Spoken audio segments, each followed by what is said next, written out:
සුබ සන්ධ්‍යාවක් වේවා සද්ධා බුද්ධ සම්පන්න පින්වත් ඔබ හැම දිනාටම එළඹුණා වූ මේ වස්සාන සමයේ අපි හැම දිනාම එකතු වෙලා විශේෂයෙන් අපේ කල්යාණ මිත්‍ර පින්වත් සංඝානන්ද ස්වාමින් වහන්සේ වැඩ සිටින මේ කුටියේ පළවෙනි වස්සාරාධනාවේ පළවෙනි වස්සාන ධර්ම දේශනාව ධර්ම සාකච්ඡාවක් විදිහට අපි පවත්වන්නටයි සූදානම් වෙන්නේ. ඉතින් අද දවසේ අපගේ මේ ධර්ම සාකච්ඡාවට අප කෙරෙහි අනුකම්පාවෙන් වැඩම කොට වදාළ ශ්‍රී කල්යාණ යෝගාශ්‍රම සංස්ථාවේ ඒ උතුම් වූ මහා සංඝ පරම්පරාවේ කල්යාණ මිත්‍ර සුපින්වත් අපගේ වඳුරුඹ සංඝානන්ද ස්වාමින් වහන්සේට බොහොම ගෞරවයෙන් සද්ධාවෙන් යුතුව নমස්කාර පූර්වක ආරාධනා කර සිටිනවා. අප කෙරෙහි අනුකම්පාවෙන් අපට මේ දහම් ගැටලු निराකරණය කර ගන්නට ධර්ම අවබෝධය ලබා ගන්නට මේ ධර්ම සාකච්ඡාවට ප්‍රවිෂ්ටයක් ලබා ගන්න බලාපොරොත්තු වෙන උන්වහන්සේට নমස්කාර පූර්වක ආරාධනා කරලා ඒ වගේම අද මේ ධර්ම සාකච්ඡාව සඳහා සුපින්වත් දායකත්වයේ සලසන අපේ කල්යාණ මිත්‍ර සුපින්වත් විතානගේ රංජිත් මහත්මයා සහ වන්දනා පනාගොඩ මහත්මිය ඇතුළු පින්වත් පවුලේ හැම දෙනා විසින් අපි එහෙනම් වැඩි කාලයක් ගත නොකරම ධර්ම සාකච්ඡාවට ආරම්භය සලසා ගැනීම පිණිස පළමුවත් අපි নমස්කාර පූර්වක සාදුකාරයක් පවත්වලා උන්වහන්සේට ගෞරවයෙන් ආරාධනා කර සිටිමු.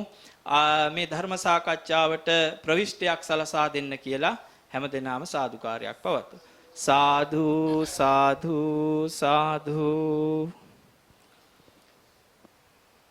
नमो तस् भगवतु अरहतु सम्मा सम्बुद्धस्स नमो तस् भगवतु अरहतु सम्मा सम्बुद्धस्स नमो तस् भगवतु अरहतु सम्मा सम्बुद्धस्स साधु साधु साधु श्रद्धा बुद्धि संपन्न වාසනාවන්ත පින්වත්නි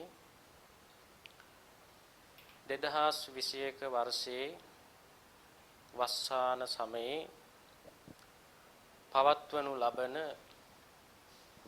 ධර්ම දේශනා මාලාවේ ධර්ම සාකච්ඡා මාලාවේ පළවෙනි ධර්මානුශාසනාවයි මේ සදැහැති පින්වතුන් දැන් ශ්‍රවණය කරන්නට බලාපොරොත්තු වෙන්නේ. පළමුවෙන්ම ධර්ම සාකච්ඡාවක් වශයෙන් මේක කරගෙන යන නිසා පළමුවෙන්ම කෙටි හැඳින්වීමක් සිද්ධ කරලා ඊට පස්සේ පින්වතුන්ලාගේ දහම් ගැටලු අනුව ඒ සාකච්ඡාව අපි ඉස්සරහට කරගෙන යමු. පින්වත්නි මේ ලෝකේ සෑම සත්වයක්ම සෑම කෙනෙකුටම තියෙන එකම ඉලක්කයක්. එහෙමයි. එකම බලාපොරොත්තුවක්. ලෝකේ හැම කෙනෙකුටම තියෙන්නේ. ඒ තමයි සතුට, සොම්නස, සැපත, නිවන, විමුක්තිය කියන එක හැම කෙනෙකුටම තියෙන බලාපොරොත්තුවක්. එහෙමයි ස්වාමී. ඒ බලාපොරොත්තුව ඉෂ්ට කර ගැනීම සඳහා විවිධාකාර ක්‍රියාකාරකම් වල යෙදෙනවා. එහෙමයි. ක්‍රියාකාරකම් වල විවිධත්වයක් තිබුණට අපි හැම කෙනෙකුගේම බලාපොරොත්තුව එකයි. ඒ තමයි සතුට, සොම්නස, සැපත, එහෙම නැත්නම් විමුක්තිය, නිවන කියලා කියන්න පුළුවන් එකට. එහෙමයි ස්වාමී. දැන් අපි පුඩා කාලේ ඉඳලා අපි ඉගෙන ගන්න. ඇයි ඉගෙන ගන්නේ? සතුට, සොම්නස, සැපත වෙනුවෙන්. ඊළඟට අපි රැකී ආරක්ෂා කරනවා. ගෙවල් දොරවල් හදනවා. මුදල් හම්බ කරනවා. විවිධාකාර දේවල් කරන හැම දෙයකම බලාපොරොත්තුව සතුට, සොම්නස, එහෙම නැත්නම් සාමය, නිවන, විමුක්තිය. එතකොට සමහර උදවියේ සතුට, සොම්නස, ආස්වාදයේ වෙනුවෙන් ඒ විමුක්තිය කියලා විශ්වාසය ඇති කරගෙන විවිධාකාර වැරදි දේවල් පවා කරන ඒගොල්ලන්ගේ බලාපොරොත්තුව සතුට, සොම්නස, මෙහෙරි බව. දැන් බෞද්ධයන් වශයෙන් විමුක්තියක් බලාපොරොත්තු වෙන කෙනා එයා දන් දෙනවා, සිල් සමාදන් වෙනවා, භාවනා කරනවා. ඒව කරන්නේ සතුට, සොම්නස, සැපත කියන එක බලාපොරොත්තු. විමුක්තිය කියන එක, නිවන කියන එක බලාපොරොත්තු වෙනවා. එහෙමයි ස්වාමීන් වහන්සේ. එතකොට වෙනත් ආගමක කෙනෙක් වුණත් ඒ ආගමේ හැටියට ඒගොල්ලෝ බලාපොරොත්තු වෙන්නේ නිවන, විමුක්තිය. අපි හිතමු වෙනත් ආගමක දෙවියන් වහන්සේ සමග එක්වීම. එතකොට ඒගොල්ලෝ බලාපොරොත්තු වෙන්නේ ඒකෙන් නිවනක්, විමුක්තියක්, සැපතක්. එතකොට ඒ සෑම කෙනෙකුටම සෑම සත්වයක්ම විමුක්තිය, සතුට, ඒ වගේම සැපතක් බලාපොරොත්තුෙන් තමයි ඒ සෑම දෙයක්ම කරන්නේ. එතකොට බලාපොරොත්තු හැම කෙනාගේම එකයි. බලාපොරොත්තු දෙකක් නැහැ. එකයි තියෙන්නේ. හැබැයි ඒ බලාපොරොත්තුව තමයි නිවන, විමුක්තිය, සතුට, සොම්නස, සැපත කියන එක. හැබැයි ඒ සඳහා කරන ක්‍රියාකාරකම් වල වෙනසක් තියෙනවා. සමහරු පස්පව් කරලා සතුට, සොම්නස බලාපොරොත්තු වෙනවා. සමහරු පස්පවෙන් වැළකීලා ඒක බලාපොරොත්තු වෙනවා. බලාපොරොත්තු එකයි, ක්‍රියාකාරකම් වෙනස්. එතකොට මෙන්න මේ බලාපොරොත්තුව තමයි සෑම කෙනෙකුගේම එකයි. දැන් ආගමික කෙනෙක් වුණත්, නිරාගමික කෙනෙක් වුණත්, කොයි ආගමේ වුණත් ඒ හැම කෙනෙකුගේම විමුක්තියක් බලාපොරොත්තු වෙනවා. නිවනක් බලාපොරොත්තු වෙනවා. ප්‍රාර්ථනා කරනවා. සැපතක්, සතුටක් ප්‍රාර්ථනා කරන බලාපොරොත්තු වෙනවා. ඒ බලාපොරොත්තුව හැම කෙනෙකුටම සමානයි. හැම කෙනෙක් සමගම. දැන් තිරිසංගත සතෙක් වුණත් ඌ බලාපොරොත්තු වෙනවා සතුට, සොම්නස, සැපත කියන එක ඌ බලාපොරොත්තු වෙනවා. හැබැයි ඒක හොයාගෙන යනවා එයා. නමුත් එයාට එයාගේ මට්ටමින් එයා ඒක බලාපොරොත්තු වෙනවා. ඒ වගේම ආගමික පරිසරයක් ගොඩනගා ගත්ත කෙනා ආගමික ක්‍රියාකාරකම් වල යෙදিলা බලාපොරොත්තු වෙන්නේත් ඒක. ආගමක් අදහන් නැති නිරාගමික කෙනෙක් වුණත් ඒ සතුට, සොම්නස තමයි නිවනක් එයාගේ ක්‍රමයෙන් බලාපොරොත්තු වෙනවා. එතකොට ක්‍රියාකාරකම් වල නානත්වයක් තිබුණට හැම කෙනාගේම අරමුණ සතුට, සොම්නස, සැපත, නිවන, විමුක්තිය තමයි බලාපොරොත්තු. එතකොට බලාපොරොත්තුව එකයි. හැබැයි ඒ සඳහා එය සාක්ෂාත් කර ගැනීම සඳහා අනුගමනය කරන ක්‍රියාකාරකම් වල විවිධත්වයක්, නානත්වයක් තියෙනවා. ඒ කෙනාගේ දෘෂ්ටියට, විශ්වාසයට අනුව. එතකොට අපි නිවන කියලා අපි බලාපොරොත්තු වෙන දේ අපි බලාපොරොත්තු වෙන නිවනට අනුව අපි යම්කිසි ක්‍රියාකාරකමක යෙදෙනවා. ඒ සඳහා සමහරු දන් දෙනවා, සිල් සමාදන් වෙනවා, භාවනා කරනවා, පින්කම් කරනවා. එහෙම කරලා අපි බලාපොරොත්තු වෙන්නේ නිවන. දැන් මේ අවස්ථාවේදීත් ඔය ධර්ම ශ්‍රවණය කරලා මොකද්ද බලාපොරොත්තු වෙන්නේ? ඒ සතුට, සොම්නස, නිවන, විමුක්තිය, නිදහස, නිවන තමයි බලාපොරොත්තු වෙන්නේ. ඉතින් මේ කරන ක්‍රියාකාරකමිනුත් බලාපොරොත්තු වෙන නිවන, විමුක්තිය, සතුට, සොම්නස. එතකොට ඒ නිවන, සතුට, සොම්නස බලාපොරොත්තු වෙනුවෙන් විවිධාකාර ක්‍රියාකාරකම් වල යෙදෙන ඒ ක්‍රියාකාරකම් හොඳ පැත්තට අපිට දාන්න පුළුවන්, නරක පැත්තට වෙන් කරන්න පුළුවන්. හැබැයි ක්‍රියාකාරකම් වල හොඳ නරක දෙක බෙදුනට බලාපොරොත්තුව හැම කෙනෙකුගේම සතුට, සොම්නස. ඒ වෙනුවෙන් තමයි හැම කෙනෙක්ම ක්‍රියාකාරකම් වල විවිධාකාර ක්‍රියාකම් වල යෙදෙන්නේ. එතකොට මේ නිවන, සතුට කියන එක, නිවන කියන එක, විමුක්තිය කියන එක සඳහා විවිධාකාර ප්‍රතිපත්ති, විශ්වාසයන් මත පදනම් වෙලා විවිධ ක්‍රියාකාරකම් වල යෙදෙනවා. එතකොට කුමක්ද මේ නිවන කියන එක බුදුරජාණන් වහන්සේ අපට අවබෝධ කරගන්න ආකාරය, එහෙම නැත්නම් ඒ නිවන කියන එක සාක්ෂාත් කිරීම සඳහා අපි මොකද්ද කළ යුතු වෙන්නේ? ඇත්තටම නිවන කියන එක අපිට සාක්ෂාත් කරගන්න නම් විශේෂයෙන්ම සම්මා දිට්ඨිය කියන එක අපිට අවශ්‍ය වෙනවා. සම්මා දිට්ඨියෙන් තොරව නිවන් මගක් කෙනෙකුට විවර වෙන්නේ නැහැ. ඒ නිසා සම්මා දිට්ඨිය, මිච්ඡා දිට්ඨිය කියන ධර්මතා දෙක පැහැදිලිව වෙන වශයෙන් කෙනෙක් හඳුනාගත්තොත්, අවබෝධ කරගත්තොත් අන්න අපිට මේ අපි බලාපොරොත්තු වෙන විමුක්තිය කියන එක, නිවන කියන එක අපිට සාක්ෂාත් කරගන්නට යම්කිසි ප්‍රවේශයක්, යම්කිසි මාර්ගයක් අපිට විවර කරගන්න පුළුවන්කම තියෙනවා. ඉතින් ඒ සඳහා තියෙන සූත්‍ර දේශනා ගණනාවක මේ සම්මා දිට්ඨිය පිළිබඳව ධර්මයේ සඳහන් වෙනවා.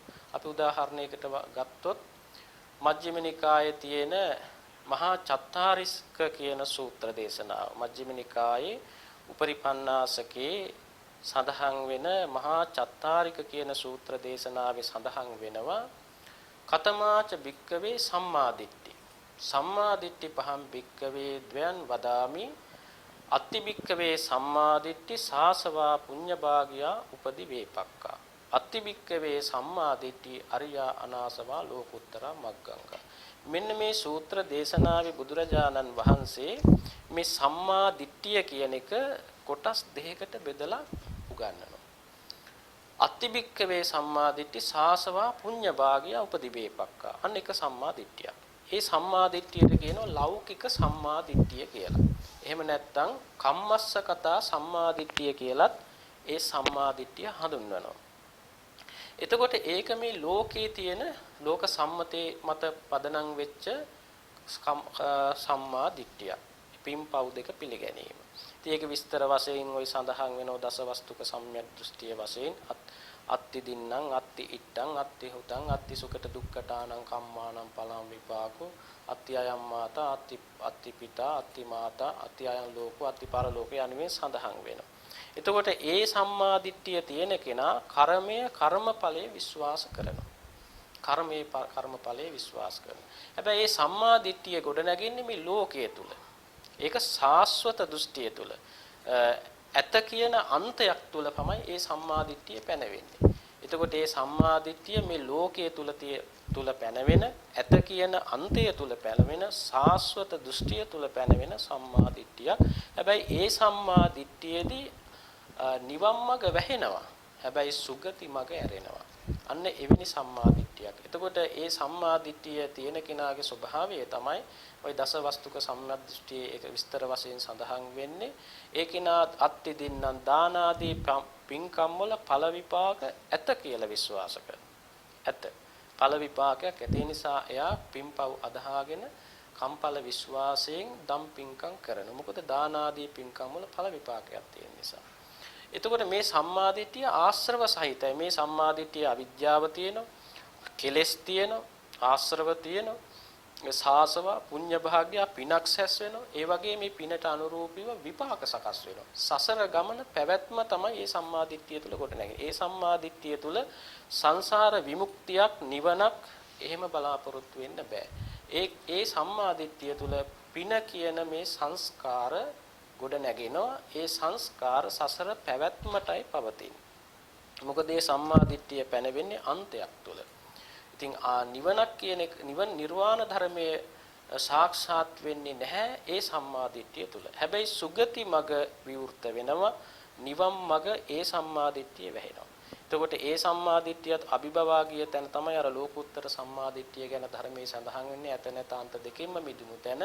එතකොට දැන් අපි ඉස්සෙල්ලා කතා කරන්නේ මේ ලෝකයේ තුල පැනවෙන සාස්වත දෘෂ්ටිය තුල පැනවෙන ඇත කියන අන්තය තුල පැනවෙන ආශ්‍රව සහිත පුණ්‍ය කර්ම එහෙම නැත්නම් පුණ්‍ය භාගීය සංස්කාර ඒ පුණ්‍යාභි සංස්කාර සිතේ සකස් වෙන කර්ම හැදෙන මතු විපාක පිණිස ඒ කර්ම පවතින සම්මා ලෝකයේ තුල පැනවෙන සම්මා දිට්ඨිය තමයි කම්මස්සකතා ඥානයේ හැටියට සඳහන් වෙන්නේ.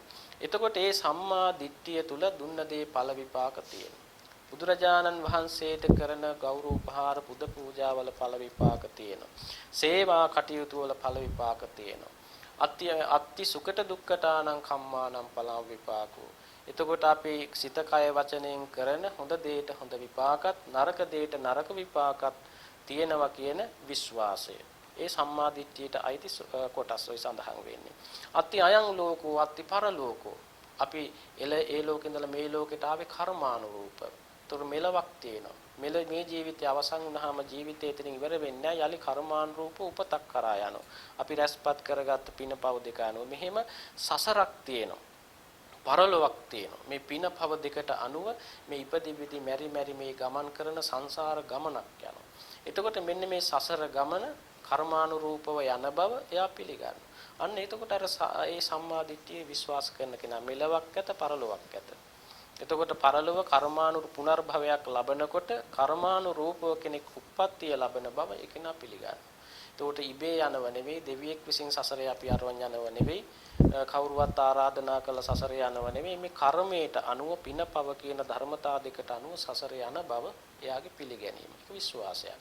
ඒක ලෞකික සම්මාදිට්ඨිය හැටියට තමයි ධර්මයේ සඳහන් වෙන්නේ. අත්ති මාතා අත්ති පිතා. මවක් ඉන්නෝ පියක් පියෙක් ඉන්නෝ. මවට පියාට කරන හොඳ නරක දේවල් වල ඵල විපාක තියෙනවා. හොඳ දෙයක් කළොත් හොඳ විපාකයක්. නරක දෙයක් කළොත් නරක විපාකයක්. ඒ වගේම ඕපපාතික සත්වයන් ඉන්න බව පිළිගන්න. මේ ධර්මයේ ස්වයම්බු ඥාණයෙන් අවබෝධ කරලා ලෝකයාට මහා කරුණාවෙන් දේශනා කොට වදාළ ඒ බුදුපසේ බුදුමහරහතන් වහන්සේලා ආර්ය උත්තමයන් වහන්සේලා ලෝකේ වැඩ ඉන්න බව පිළිගන්න.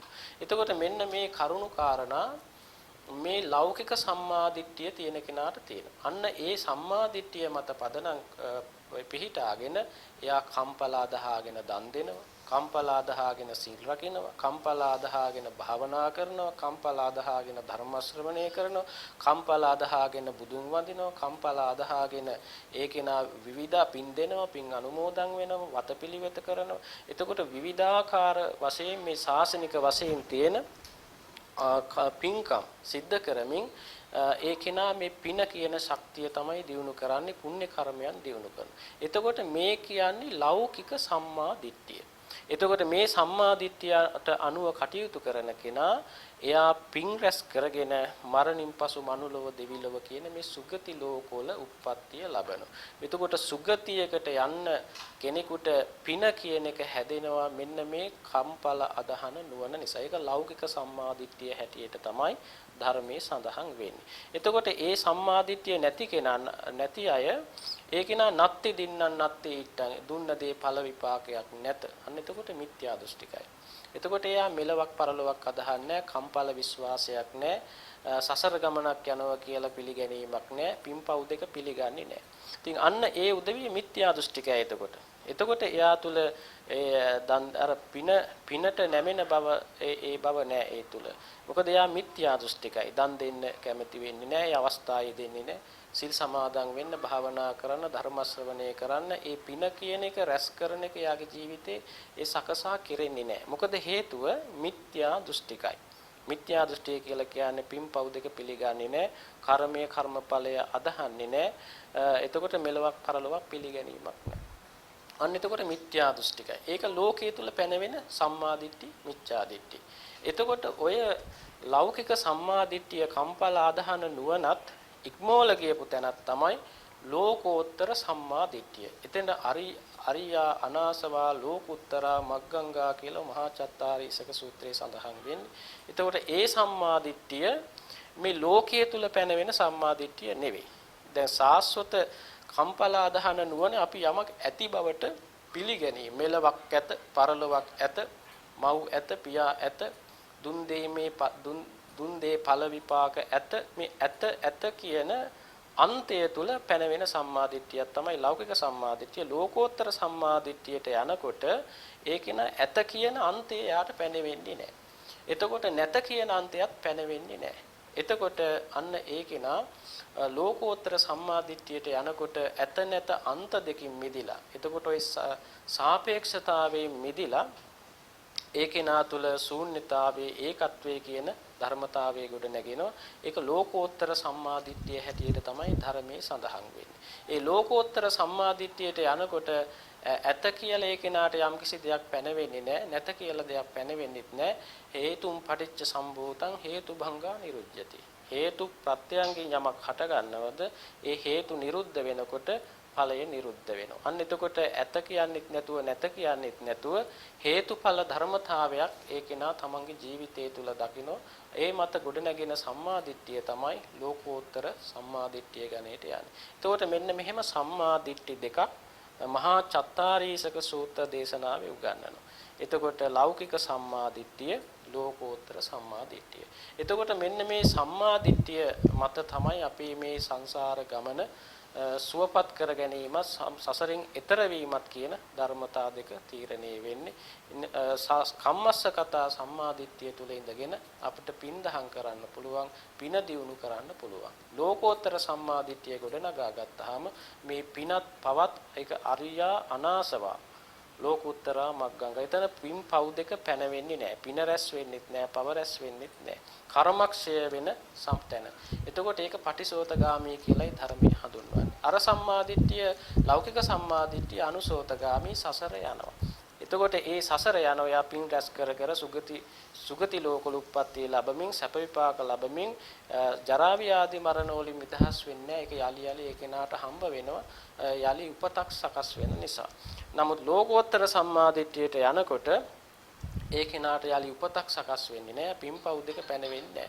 එතකොට එතන අවිජ්ජා තණ්හා උපාදාන කර්ම භව කියන මෙන්න මේ කර්ම වටිසමුප්පාද ධර්මය නිරෝධයට යනවා. එතකොට අභාවයට යනවා, නිරුද්ධ භාවයට යනවා. එතකොට ඒ කෙනාට සසරක් හම්බ වෙන්නේ නැහැ. ඒ කෙනා අර හේතුඵල ධර්මයට අනුව සංසාර ගමන නතර වීම තමයි සිද්ධවන්නේ ලෝකෝත්තර සම්මාදිට්ඨිය. එතකොට මෙන්න මෙහෙම සම්මාදිට්ඨි දෙකක් තියෙනවා. මේ සම්මාදිට්ඨි දෙක පිළිබඳව අපි සාකච්ඡාවක් සිද්ධ කරමු. මේක සාකච්ඡා කරගෙන ඉස්සරහට යනකොට අපිට පුළුවන් වෙනවා යම්කිසි දැක්මක් ගොඩනගාගෙන දර්ශනයක් ගොඩනගාගෙන මේ ශාසනික ගමන ඊටාම සාර්ථකව අනුගමනය කරමින් මේ විමුක්ති මාර්ගය අනුගමනය කරමින් විමුක්ති සෝය නිර්වාණ ධර්මයට ලං වෙන්න අපට අවකාශ සැලසෙනවා. මේ සම්මා දිට්ඨි දෙක හරියට තෝරගෙන අපේ ජීවිතයට ගලප ගත්තාම අපට නිර්වාණ ධර්මයේ කියන එක සාක්ෂාත් කරගන්න අවකාශ සැලසෙනවා. එහෙමයි ශායිනස්.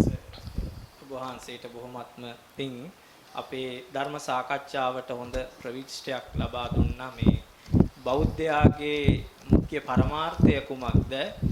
එතකොට ඒ බෞද්ධයා ඒ ප්‍රධාන පරමාර්ථය වූ නිර්වාණය කියන ධර්මතාවය සාක්ෂාත් කරගන්න නම් අපි මොන විදිහටද කටයුතු කරන්නට ඕනේ කියලා උන්වහන්සේ කෙටි හැඳින්වීමක් කළා. අපි සම්මාදිට්ඨිය ඇති කරගන්නට ඕනේ. ඒ සම්මාදිට්ඨිය ඇති කරගන්න මාර්ගයේ ලෞකික සම්මාදිට්ඨිය ලෝකෝත්තර සම්මාදිට්ඨිය වශයෙන් කොටස් දෙකක් තියෙනවා. ඒ පිළිබඳව උන්වහන්සේ කෙටි හැඳින්වීමක් අවස්ථානුකූලව සිදු කරා. ස්වාමීන් වහන්සේ දැන් මේ මාර්ගය ගමන් කරන්න අපට දැන් අතීතයේ බුදුරජාණන් වහන්සේගේ බුද්ධ චරිතය ඇසුරෙන් ගත්තාම දැන් පටාචාරා, කිසා ගෝතමි, ඒ වගේම අඟුලිමාල වගේ දරුණු චරිත, ආලවක යක්ෂයන් වගේ චරිත මේ යහමගට ගන්නට මේ සම්මාදිට්ඨි මාර්ගයට ගන්නට මේ කල්යාණ මිත්‍ර සේවනයේ තියෙන වැදගත්කම සත්පුරුෂයන්ගේ තියෙන ඇසුරේ තියෙන වැදගත්කම ස්වාමීන් වහන්සේ අදට එදාටත් වඩා වටිනවා කියලා මං හිතෙනවා. කියන්නේ ස්වාමීන් වහන්සේ මේ දැන් වර්තමානයේ අපි දකින විදිහට ලෝකයේ මේ සීලයෙන් දුර්වල භාවයට පත්වීම නිසාම වර්තමානයේ අපි දැන් මේ කොරෝනා කියන වසංගතයටත් ගොදුරු වෙලා ඉන්න සයින්ස් නේද? ඉතින් ඒ නිසා සයින්ස් මේ කල්යාණ මිත්‍ර සේවනයේ වැදගත්කම කොහොමද අපේ මාර්ගයට සම්බන්ධ වෙන්නේ කියන එක අපිට පහදා දෙන්න පුළුවන්. ඇත්තටම ධර්ම මාර්ගයේ කෙනෙක් තුල ගොඩ නැගෙන්නේ මේ කල්යාණ මිත්‍රයා නිසාමයි. බුද්ධ ශාසනයක් පවතින්නේ කල්යාණ මිත්‍රයාගේ අතේ. අර අපි කවුරුත් දන්නෝනේ ආනන්ද ස්වාමීන් වහන්සේ බුදුරජාණන් වහන්සේට ප්‍රකාශ කළා ස්වාමීනි භාග්‍යවතුන් වහන්සේ මේ ශාසනයේ අඩක්ම පවතින්නේ මේ කල්යාණ මිත්‍රයා නිසා නේද? ඒ අවස්ථාවේදී බුදුරජාණන් වහන්සේ දේශනා කරනවා මා හේවං ආනන්ද අවච ආනන්දේ හිම කියන්ට එපා. මේ මුළු බුද්ධ ශාසනයේම පවතින්නේ කල්යාණ මිත්‍රයාගේ අතේ. ඒ නිසා කල්යාණ මිත්‍රත්වයේ මත තමයි මේ ධර්ම මාර්ගයේ කෙනෙකුට හම්බ වෙන්නේ. දැන් කල්යාණ මිත්‍රයා කියන්නේ කවුද? කල්යාණ මිත්‍රයා කියලා කියන්නේ අපිට විවිධාකාර මට්ටමින් කල්යාණ මිත්‍රයෝ ඉන්නවා. ඇත්තටම කල්යාණ මිත්‍රයෙක් අපිට පුළුවන් අපිට ප්‍රකාශ කරන්න පුළුවන් යෙනෙක් පින්පව් දෙක කියලා දෙනවා. දන් දීමේ ආනිසංස කියලා දෙනවා. සිල් සමාදන් වීමේ ආනිසංස කියලා දෙනවා. භාවනා කිරීමේ වටිනාකම. එතකොට පස්පව් දස කුසල් කිරීමේ ආදීනව එහෙම කියලා දෙනවා. එතකොට එයා ශ්‍රද්ධාව උපදව ගන්න උදව් කරනවා. මේ බුදුරජාණන් වහන්සේ කෙරෙහි හිත පහදව ගන්න, ධර්මයේ කෙරෙහි හිත පහදව ගන්න, සංඝයා කෙරෙහි හිත පහදව ගන්න උදව් වෙනවා. ඒ සඳහා අවවාද අනුශාසනා කරනවා මග පින්වීම සිද්ධ කරනවා අන්න කල්යාණ මිත්‍ර ආශ්‍රයක මට්ටමකින්. ඒ වගේම දුස්සීලකම් දුරු කරගෙන සීල ගුණේ පිහිටන්න උදව් කරනවා. ධර්මඥානයේ සලසා දෙනවා. පරිත්‍යාගය පුහුණු කරනවා. ප්‍රඥාව සඳහා උදව් කරනවා. මේ ධර්ම දේශනා කරමින් අවවාද අනුශාසනා කරමින් හොඳ නරක දෙක කියා දෙමින් කෙනෙකුට යම්කිසි දෙයක් ඒ සම්මාදිට්ඨිය සඳහා යම්කිසි ඒක ඇති කර ගැනීම සඳහා අවශ්‍ය මඟ පෙන්වීම සිද්ධ කරනවා. අන්න එතන කල්යාණ මිත්‍රත්වයේ තියෙනවා. එතකොට කෙනෙකුට විමුක්ති මාර්ගය ඇත්තටම ගොඩ නැගෙන්නේ කල්යාණ මිත්‍රයා නිසාමයි. කල්යාණ මිත්‍රයාගෙන් තොරව අපට කවදාවත් මේ ධර්ම මාර්ගයක් ගොඩ නැගෙන්නේ නැහැ. විමුක්ති මාර්ගයක් ගොඩ නැගෙන්නෙත් නැහැ. සුගති මාර්ගයක් ගොඩ නැගෙන්නෙත් නැහැ. දැන් අපි මෙතන ඉන්නේ අපි ධර්ම ශ්‍රවණය කරනවා ධර්ම සාකච්ඡා කරනවා අපි මෙතනට අපි ඉබේ ආව නෙවෙයි අපට කල්යාණ මිත්‍ර ආශ්‍රයක් අපට යම් මට්ටමකින් සැලසීලා තියෙනවා අන්නේ කල්යාණ මිත්‍රයා නිසා තමයි අපි අද මෙතන ඉන්නේ එතකොට අපට කල්යාණ මිත්‍ර ඇසුර ලැබුණ නිසා තමයි අපිට ඒ ධර්මය අපි කතා කරන්නේ ඒ ධර්ම තුනුරුවන් කෙරෙහි ශ්‍රද්ධාව ගොඩනැගිලා තියෙන්නේ ඒ වගේම සීලාදී ප්‍රතිපත්ති පුරන්නේ ඒ ධර්මයේ කෙරෙහි බොහොම ප්‍රසාදයෙන් කතා කරන්නේ අර කල්යාණ මිත්‍රත්වයෙන් ලැබිච්ච ඒ ආభాෂය ඒ කල්යාණ මිත්‍රයා නිසා තමයි අපිට ඒ ධර්ම මාර්ගය අපිට යම්කිසි ධර්ම මාර්ගයක් ගොඩනැගිලා තියෙන්නේ අපි තුල යම් අගුණ ධර්මයක් තියෙනවා නම් වැරදි පුරුද්දක් තියෙනවා නම් අන්න එතන අපිට පාප මිත්‍රාශ්‍රය තමයි තියෙන්නේ. ඒ නිසා මේ ධර්ම මාර්ගය දැන් අවිජ්ජා සූත්‍රයේ ගත්තත් කල්යාණ මිත්‍රයා තුලින් තමයි සද්ධර්මය ඇහෙන්නේ. එහෙමයි සන්නස්. පාප මිත්‍රයා තුලින් තමයි අසත් ධර්මය ඇහෙන්නේ.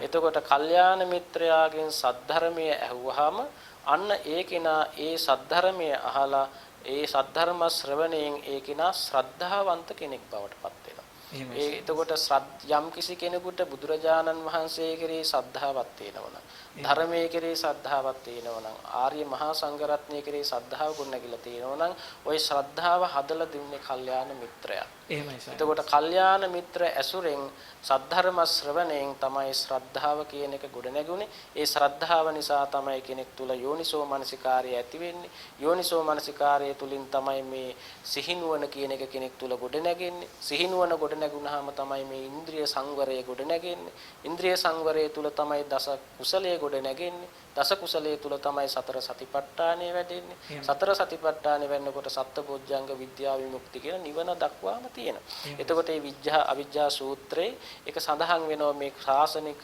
වැඩපිළිවෙල නිවන් මඟ ආරම්භ වෙන්නේ කල්යාණ මිත්‍රයාගේ. එතකොට මේ ලෝකේ ඉන්න ශ්‍රේෂ්ඨතම කල්යාණ මිත්‍රයා තමයි ලෝතුරා බුදුරජාණන් වහන්සේ. ඊළඟට පසේ බුදුරජාණන් වහන්සේ මහා ශ්‍රාවකයන් වහන්සේලා මාර්ගඵලලාභී උත්තමයන් වහන්සේලා ධර්මඥාන එතකොට මේ සද්ධා සීල සුතචාග ප්‍රඥාදී ගුණ සම්පත්තියන උත්තමයන් වහන්සේලා ඒ ඔක්කොම කල්යාණ මිත්‍රයෝ මව්පියන් කල්යාණ මිත්‍රයෝ. එතකොට කල්යාණ මිත්‍රයා හඳුනා ගන්න තියෙන එකම ක්‍රමයක් තමයි මේ ලෞතුරු ධර්මයේ ඇහෙන්නේ කල්යාණ මිත්‍රයාගෙන්. එතකොට මේ කල්යාණ මිත්‍රයා සද්ධා සම්පන්නයි. බුදුරජාණන් වහන්සේ කෙරෙහි හිත පහදවනවා නම් ධර්මයේ කෙරෙහි සංඝයා කෙරෙහි හිත පහදවනවා නම් අන්න එයා කල්යාණ මිත්‍රයෙක් හැටියට හඳුනා ගන්න ඕන. ඒ වගේම දුස්සීලකම ආදීනව කියලා දීලා සීල ගුණේ පෙන්නලා සීලේ සමාදන් කරවලා ඒ සඳහා අවවාද අනුශාසනා කරනවා නම් අන්න ඒ සීල ගුණේ පිහිටන්න උදව් කරනවා නම් අන්න කල්යාණ මිත්‍රයා කියලා හඳුනා ගන්න ඕන. ඒ වගේම ධර්මඥානය සලසලා දෙනවා නම් කල්යාණ මිත්‍රයාගෙන් පරිත්‍යාගයට හුරු කරනවා නම් සම්මා දිට්ඨිය පහදලා දෙනවා නම් ඒ කල්යාණ මිත්‍රයෙක්. එතකොට ඒක අපිට එක එක මට්ටම් වලින් අපිට ලැබෙනවා. සාමාන්‍ය ලෞකික මට්ටමේ තුල දියුණුවක් ලබන්න ආධ්‍යාත්මික දියුණුවක් ලබන්න කෙනෙකුට උපදේශයක් දෙන්න පුළුවන්. ලෝකෝත්තර මට්ටමකට පවා යන්න මඟ පෙන්වීමක් කරන්න ඊට වඩා උසස් ශ්‍රේෂ්ඨ කල්යාණ මිත්‍රයෙක් ඉන්න පුළුවන්. ඒ වගේ කල්යාණ මිත්‍රත්වයේ එක එක මට්ටම් වලින් තියෙනවා. අපි මේ කල්යාණ මිත්‍රත්වයෙන් අපි අය ඇසුරු කරන්න ඕනේ. ඇත්තටම කල්යාණ මිත්‍රයා ඊ타ත්ම ගෞරවයෙන් ආදරයෙන් භක්තියෙන් ඇසුරු කරන්න ඕනේ. එයා දෙන අවවාද අපි පැදකුණු කොට පිළිගත යුතු වෙනවා. පදක්කිනක් ගාහීති අනුශාසනෙ. නිදින් දස්සෙන්තෝ පුරුෂෝ විය පදක්කිනක් ගාහීති අනුශාසනෙ. කල්යාණ මිත්‍රයා තමන්ට අවවාදයක් අනුශාසනාවක් කරන්නේ කරුණාවෙන්මයි. එතකොට ඒක නිධානයක් පෙන්නලා දෙන පුරුෂයෙක් වගේ පැදකුණු කොට ගෞරවයෙන් ඒ අවවාද අනුශාසනා පිළිගත යුතු වෙනවා. එතකොට ඒ කල්යාණ මිත්‍ර වැටක්, කල්යාණ මිත්‍ර ඇසුරක් අපි හැම කෙනෙකුටම තියෙන්න ඕන. කල්යාණ මිත්‍ර ආශ්‍රයක් අපිට හැම කෙනෙකුටම තියෙනවා නම් අපි කවදාවත් පිරිහෙන්නේ නැහැ. මොකද පිරිහෙනකොට ඒ අය නොමග යනකොට මඟ පෙන්වනවා. ඒ අය නොමග යන්න දෙන්නේ නැහැ. ඒ අය අවවාද අනුශාසනා දීලා ආරක්ෂා කරගන්නවා. එතකොට ඒ වගේ කල්යාණ මිත්‍ර වැටක්, කල්යාණ මිත්‍ර පිරිසක් Tamanට ඉන්නවා කියන්නේ Tamanට ලොකු ආරක්ෂාවක්. ඉතින් ඒ කල්යාණ මිත්‍රයාගෙන් තමයි අපට සුගති මෙලව දියුණුව හම්බ වෙන්නේ. ඒ අයගේ නිසා පරලොව දියුණුවක් සුගතියක් ගොඩ නැගින්නේ කල්යාණ මිත්‍රයන් ආශ්‍රය නිසා. ලෝකෝත්තර නිර්වාණ ධර්මයේ පවා අපට ගොඩ නැගින්නේ මූලික හේතුව වෙන්නේ කල්යාණ මිත්‍ර ආශ්‍රයමයි.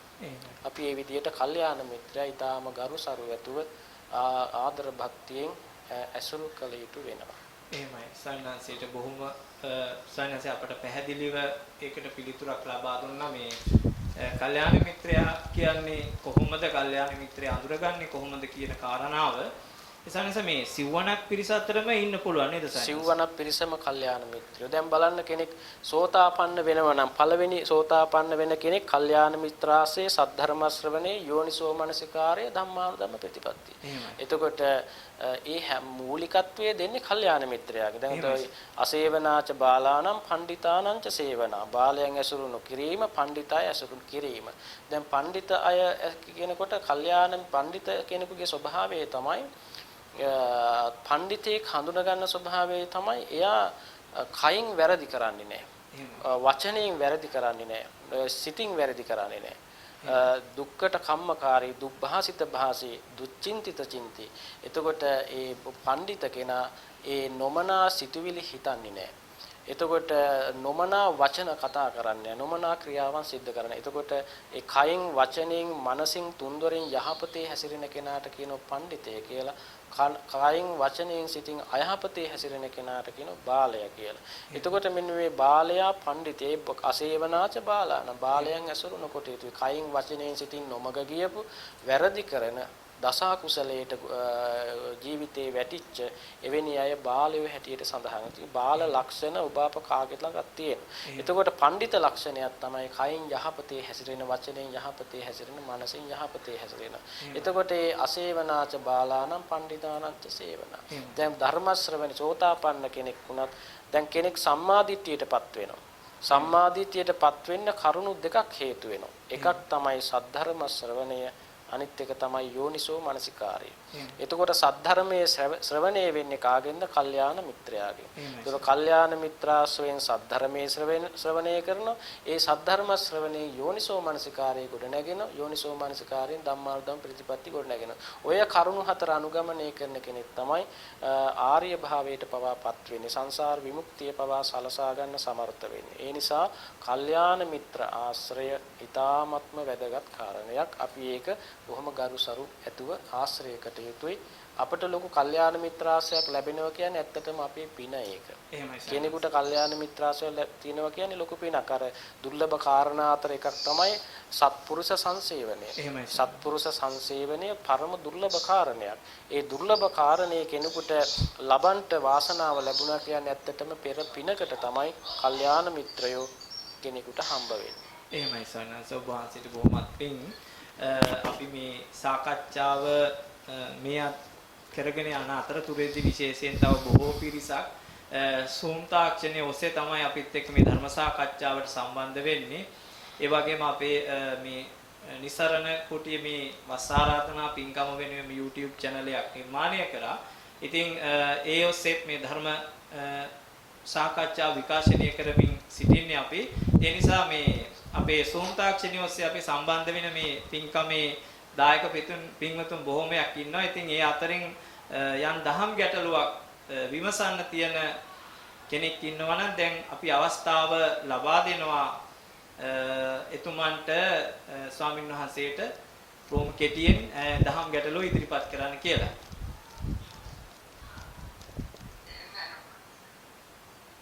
අපේ පින්වත් දීප්තිනන්දන මහත්තයා සම්බන්ධ වෙලා ඉන්නවා. ඔබතුමාගේ ගැටලුව ඉදිරිපත් කරන්න.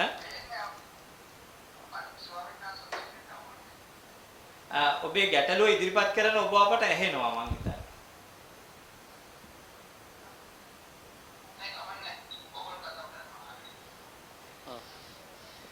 කාර්මික දෝෂයක් මම හිතන්නේ ඔය කාර්මික දෝෂයක් සිදු වෙන්නට ඇති. අපේ මෙතන සදහම් මණ්ඩපයේ තැන්පත් වෙලා ඉන්නවා අපේ කල්යාණ මිත්‍ර ගී පිරිස. ඉතින් ඒ අයටත් අවස්ථාවක් තියෙනවා. දහම් ගැටලුවක් තියෙනවා නම් අවස්ථානුකූලව උන්වහන්සේකින් විමසන්න.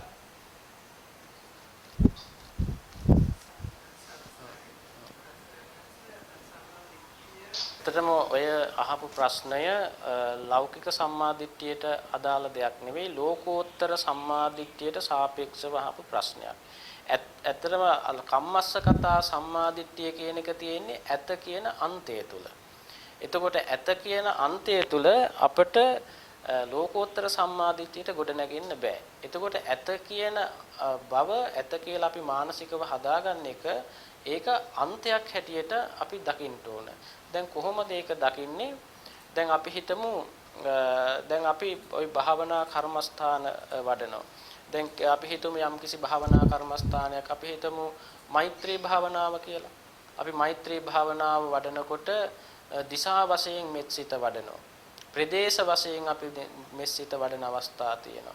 දැන් අපි හිතමු ඉදිරිපස දිශාව ගත්තාම ඉදිරිපස දිශාවේ වාසය කරන සියලු සත්වයෝ අරමුණු කරගෙන ඒ දිශා භාගයේ වාසය කරන සියලු සත්වයෝ නිදුක් වේවා නිරෝගී වේවා සුවපත් වේවා කියලා අපි මෙසිත වඩනවා. හැබැයි දැන් ඉදිරිපස දිශාව කියන එක ඇත්තටම ඉදිරිපස දිශාවක් ඇති බවට අපට මනසට අහු වෙලා තියෙනවා. එතකොට ඉදිරිපස දිශාවක් ඇත කියලා අපි ගන්නේ ඇත්තටම මනසින් හදාගන්න දෙයක්. මනසින් හදාගන්න දෙයක් කියන්නේ දැන් ඉදිරිපස දිශාව කිව්වහම දැන් ඉදිරිපස දිශාව කියන එක අපේ මේ සසම්බාර චක්‍රය එහෙම නැත්නම් මේ මස් ඇහැ කියන එක ඉදිරිපස දිශාවක් දන්නේ නැහැ. ඉදිරිපස දිශාවක් අපිට එහෙම ඇහෙන් ගොඩ නගා ගන්න බෑ. ඇහැ දන්නේ නැහැ ඉදිරිපස දිශාවක් කියන එක. දැන් අලුත ඉපදිච්ච දරුවෙක් ගත්තොත් දැන් ඒ දරුව දස දිශාව දන්නවද? දස දිශාව දන්නේ නැහැ. ඉතින් එයා කෙනෙකුගෙන් අහගෙන තමයි මානසිකව සංකල්පයක් හදාගන්නෝ ඉදිරිපස දිශාව මේ අනු දිශාව දකුණත දිශාව පිටිපස දිශාව වම් අත දිශාව උඩ යට දෙදිශා කියලා. එතකොට එයා හදාගන්නේ මනසින් ඒක. එතකොට මනසින් තමයි දස දිශාවක් හම්බ වෙන්නේ මනසින් හදාගෙන ගොඩ නගාගත්ත දෙයක්. එතකොට දස දිශාවක් ඇත කියලා ගන්න. එතකොට දස දිශාවක් ඇත ඉදිරිපස දිශාව ඇත අනු දිශාව ඇත දකුණත දිශාව ඇත කියලා අන්තයකට ගොඩ නැගෙනවා. එතකොට ඇත කියන අන්තය ගොඩ නැගිලා තියෙන්නේ මනසින් හදාගත්ත සංකල්පයක්. මනසින් හදාගත්ත සංකල්පයක්. මේ ඇහැ කන නාසය දිව ශරීරය කියන එක ඇත කියන අන්ත ඇත කියලා පනවන්නේ නැහැ. නැත කියලා පනවන්නේ නැහැ. එතකොට ඇහැ දන්නේ ඉදිරිපස දිශාව, දකුණත දිශාව, උඩ යට දෙදිශා, දස දිශාව මේ ඇහැ දන්නෙත් නැහැ, කන දන්නෙත් නැහැ, නාසය දන්නෙත් නැහැ, දිව දන්නෙත් නැහැ, කය දන්නෙත් නැහැ. එතකොට ඒක උදාහරණයකින් කිව්වොත් දැන් මම මේ වටාත් අල්ලගෙන ඉන්නේ.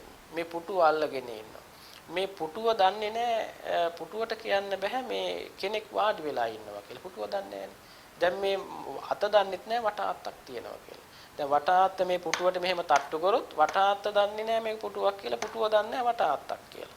එතකොට ඒ වගේ තමයි මේ ඇහැ කියන එකෙන් අපිට දිශාවල් දන්නේ නැහැ. ඇහැට කියන්න බෑ ඉදිරිපස දිශාව කියලා. අපි ඇහෙන් ආරම්මණයක් අරගෙන අතීත ආවර්ජනය කළ මතකය අවදි කළ ප්‍රඥාත්තියක් හදාගන්න ඉදිරිපස දිශාව කියලා. එතකොට ඉදිරිපස දිශාව කියන සංකල්පයක් මනසේ හදාගෙන මානසිකව අර භෞතිකයෙන් අපි බාහිරින් ඉදිරිපස දිශාවක් අපි හදාගන්න මානසිකව. එතකොට ඒක අපි මනසින් විඥානය තුලින් මනසින් මවාගත්ත දෙයක් හදාගත්ත දෙයක් මනසින් නිර්මාණය කළගත්ත දෙයක්. එතකොට හිතින් හදාගත්ත දෙයක් මිසක් ඉදිරිපස දිශාවක් කියලා දිශාවක් නැහැ. දස දිශාවක් නැහැ. එතකොට නමුත් අපිට දස දිශාවක් ඇත කියලා මනසට හම්බ වෙනවා. අන්න ඇත කියන අන්තයක් ඒක. අපි මනසින් සංකල්පමය වශයෙන් හදාගත්ත දෙයක්. එතකොට නැත කියලා ගත්තොත් ඒකත් අන්තයක්. එතකොට ඒක ඇති බව නැති බව ඇත කියලා ගන්නවා. නැති බව තියෙනවා. එතකොට ඉදිරිපස දිශාවක් දැන් අපි බෙදාගෙන ගියොත් දැන් ওই විදිහට බැලුවහම ඉදිරිපස දිශාවක් නැත කියන අන්තයට යනවා. ඒ නැත කියන එකත් මනසින් හදාගත්ත සංකල්පමය දෙයක්.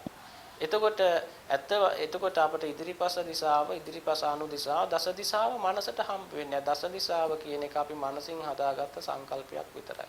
එතකොට මනසින් හදාගත්ත සංකල්පයක් තමයි මත තමයි ඇත නැත කියන අන්ත දෙක මනසේ ගොඩ නැගෙන්නේ. එතකොට ඒක සංකල්පමේ වශයෙන් හදාගත්ත දෙයක් හැටියට අපි දකිනකොට අපට ඇත නැත කියන අන්ත දෙක පැනවෙන්නේ නැහැ. හැබැයි ඉදිරිපස දිශාව කියලා අපි මේ පැත්තට අවධානය යොමු කරාම ඒ ආරම්මණයත් එක්ක ඇත කියන අන්තය ගොඩ නැගෙනවා. එතකොට නැත කියලා ඕනනම් අපිට ඒකත් හදාගන්නේ සංකල්පවලින්. එතකොට අපිට මේ විදිහට බැලුවහම මනසට දිශා 10ක් හම්බ වෙන්නේ නැහැ, ශුන්්‍යතාවයක් හම්බ වෙනවා. එහෙම නැත්නම් හේතුඵල න්‍යාය අනුව ගොඩ නැගෙන ඇත නැත අන්ත දෙක හම්බ වෙනවා.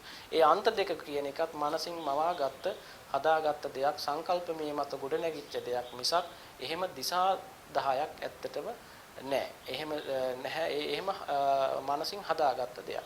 එතකොට අන්න අපිට එතන ඒකත් අර සාපේක්ෂතාවයේ මත තමයි අන්ත ගොඩ නැගෙන්නේ. දැන් ඉදිරිපස දිශාව ගත්තාම පිටිපස දිශාව කියලාත් පනව ගන්න පුළුවන් වෙනවා.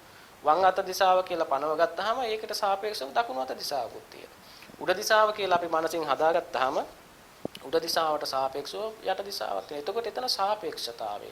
ඒ සාපේක්ෂතාවයේ තුල කවදාවත් විමුක්තියක් නිවනක් අපට හම්බ වෙන්නේ නැහැ. එතකොට මේ සාපේක්ෂතාවය ගොඩනැගෙන්නේ සංකල්පමය වශයෙන් ගොඩනැගෙන්නේ මනසේ. ඒක මානසිකව ගොඩනැගිච්ච සංකල්පයක් මිසක් විඥාණයෙන් හදලා දීපු දෙයක් මිසක් එහෙම දස දිශාවක් අපට නැහැ. දස දිශාවක් කියන දෙයක් හම්බ වෙන්නේ නැහැ. සාපේක්ෂතාවයේ තුල ගොඩනැගෙන එකක් තමයි දස දිශාව කියන්නේ. අන්න ඒක තේරුම් ගත්තාම මනස නිර්පේක්ෂ වෙනවා. එහෙම නැත්නම් අර ද්වයතාවයෙන් අන්ත දෙකෙන් මිදෙනවා. ඇත නැත කියන අන්ත දෙකම මනසින් හදාගත්ත සංකල්පමේ වශයෙන් ගොඩනගාගත්ත දෙයක් මිසක් එහෙම නැතුව දස දිශාවක් කියලා එකක් නැහැ. ඉතින් අන්න එතකොට අර ශූන්‍යතාවය කියන එක මනසට අරමුණු වෙනවා. අත්තට මේ ශූන්‍යතාවය තමයි නිවන කියලා කියන්නේ. ලෝකෝත්තර සම්මා දිට්ඨිය හැටියට සඳහන් වෙන්නේ. කච්චායන ගොත්ත සූත්‍රයේ ගත්තත් ඇත නැත අන්ත දෙකින් මිදුනහම අන්න යා මධ්‍යම ප්‍රතිපදාවට ගොඩ නැගෙන හේතුඵල ධර්මතාවයේ තමයි යාගේ දර්ශනය වෙන්නේ. එතකොට ඒක සංකල්පමේ වශයෙන් හදා ගන්න දෙයක්. දැන් මේ කියන එකත් අපි කියනවා ඇත අන්තෙත් නැහැ නැත අන්තෙත් නැහැ කියලා මධ්‍යම ප්‍රතිපදාවක් කියලා එකක් කියනවා. මේ මධ්‍යම ප්‍රතිපදාව කියන එකත් මනසින් හදාගත්ත සංකල්පමේ වශයෙන් හදාගත්ත එකක්. එතකොට මේ පුංචි බාධාවක් කරන්න හිතුණා මේ දැන් උතන නැත අන්ත දෙකෙන් නිදහස් වෙනකොට අපිට මේ මජ්ජාව නැත්තම් මැද කියන කාරණාවටත් අපි දෘෂ්ටිගත වෙන්න පුළුවන්. ඔව් මැද කියන්නේ සංකල්පයක්. එහෙමයි. මැද අපි ඇත මේක ඇත මෙහෙමයි නැත කියලා අපි සංකල්ප දෙක තෝරගන්නවා. ඊට පස්සේ මේ දෙක තෝරගෙන මැද කියලා තව සංකල්පයක් හදාගන්නවා. මේ මැද කියන එකත් සංකල්පමය වශයෙන් හදාගන්න දෙයක්. ඒකත් අන්තයක් වෙනවා එතකොට අපිට මේ මැද කියන එක තැන අපිට වචනයෙන් ප්‍රකාශ කරන්න බෑ. එතන ශූන්‍යයි කියලා කියන්නත් බෑ, නිවනක් කියලා කියන්නත් බෑ. හැබැයි ඕනනම් අපිට ඒක මැදයි කියලා, ඕනනම් නිවන කියලා, ඕනනම් නිරෝධය කියලා එහෙම වචන දාගන්න පුළුවන්. ඒක වචන මාත්‍රයක් මිසක් ඒකත් මනසින් හදාගත්ත සංකල්පයක් මිසක් ඒක නිවන කියලා පනවන්නත් බෑ. එතන සත්‍ය කියන එක එතන ප්‍රකාශ කරන්න බෑ. වචන වලට නගන්න බෑ. වචන වලට නැගුවොත් අපි අන්තවල තමයි නතර වෙන්නේ. ඒ නිසා සත්‍ය වචනයට නගන්න බෑ. අන්ත දෙක ප්‍රකාශ වෙනකොට උපමානුව කියනකොට අපට මැද කියන තැන අපි ඒකෙන් තේරුම් ගැනීමක් කරගන්න ඕන. තේරුම් ගත්තාම හැබැයි ඒක මැද කියලා පනවන්න බෑ. නිවන කියලා පනවන්න බෑ. විමුක්තිය මේ එහෙම හේතුඵල දහම මෙතන හේතුඵල પરම්පරාවට අනුව බිඳි බිඳි යන එකක් කියලාවත් කොහොම කිව්වත් ඒ අන්තයට තමයි වැටෙන්නේ. එතකොට ඒ අන්ත දෙක තේරුම් යනකොට මැද කියන එක Taman තේරුම් ගන්න ඕනේ. ඒක මේ වගේ. දැන් අපි හිතමු කෙනෙක් ලුණු රස අනුභව කරනවා. කෙනෙක් කියන ලුණු රස කවදාවත් විඳලා නැහැ. එතකොට ලුණු රස කවදාවත් විඳපු නැති කෙනෙකුට ලුණු රස කෙනෙක් කාලා යාට ලුණු රස ගැන කියන කතා කියන්නේ යනවා. එතකොට කියන්නේ යනකොට යාට කවදාවත් අරයට ඒක හේතු ගන්නන්න බෑ.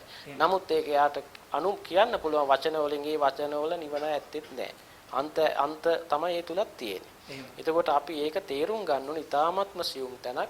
අර අන්ත දෙක අපි මනස තුල පැනවෙන විදිය Taman තේරුම් ගත්තාම ඇත්තටම ඒ අන්තයක තමයි අපි ඉන්නේ. අන්තයක ඉන්නවා අන්තේ බව දැනගෙන. එතකොට අපි හැම මොහොතකම අන්තයේ තුල ජීවත් වෙන්නේ. අන්තය තුල ඉන්නවා අන්තය කියලා දැනගෙන. එතකොට අන්තය තුල හිටියට අන්තගාමී වෙන්නේ නැහැ.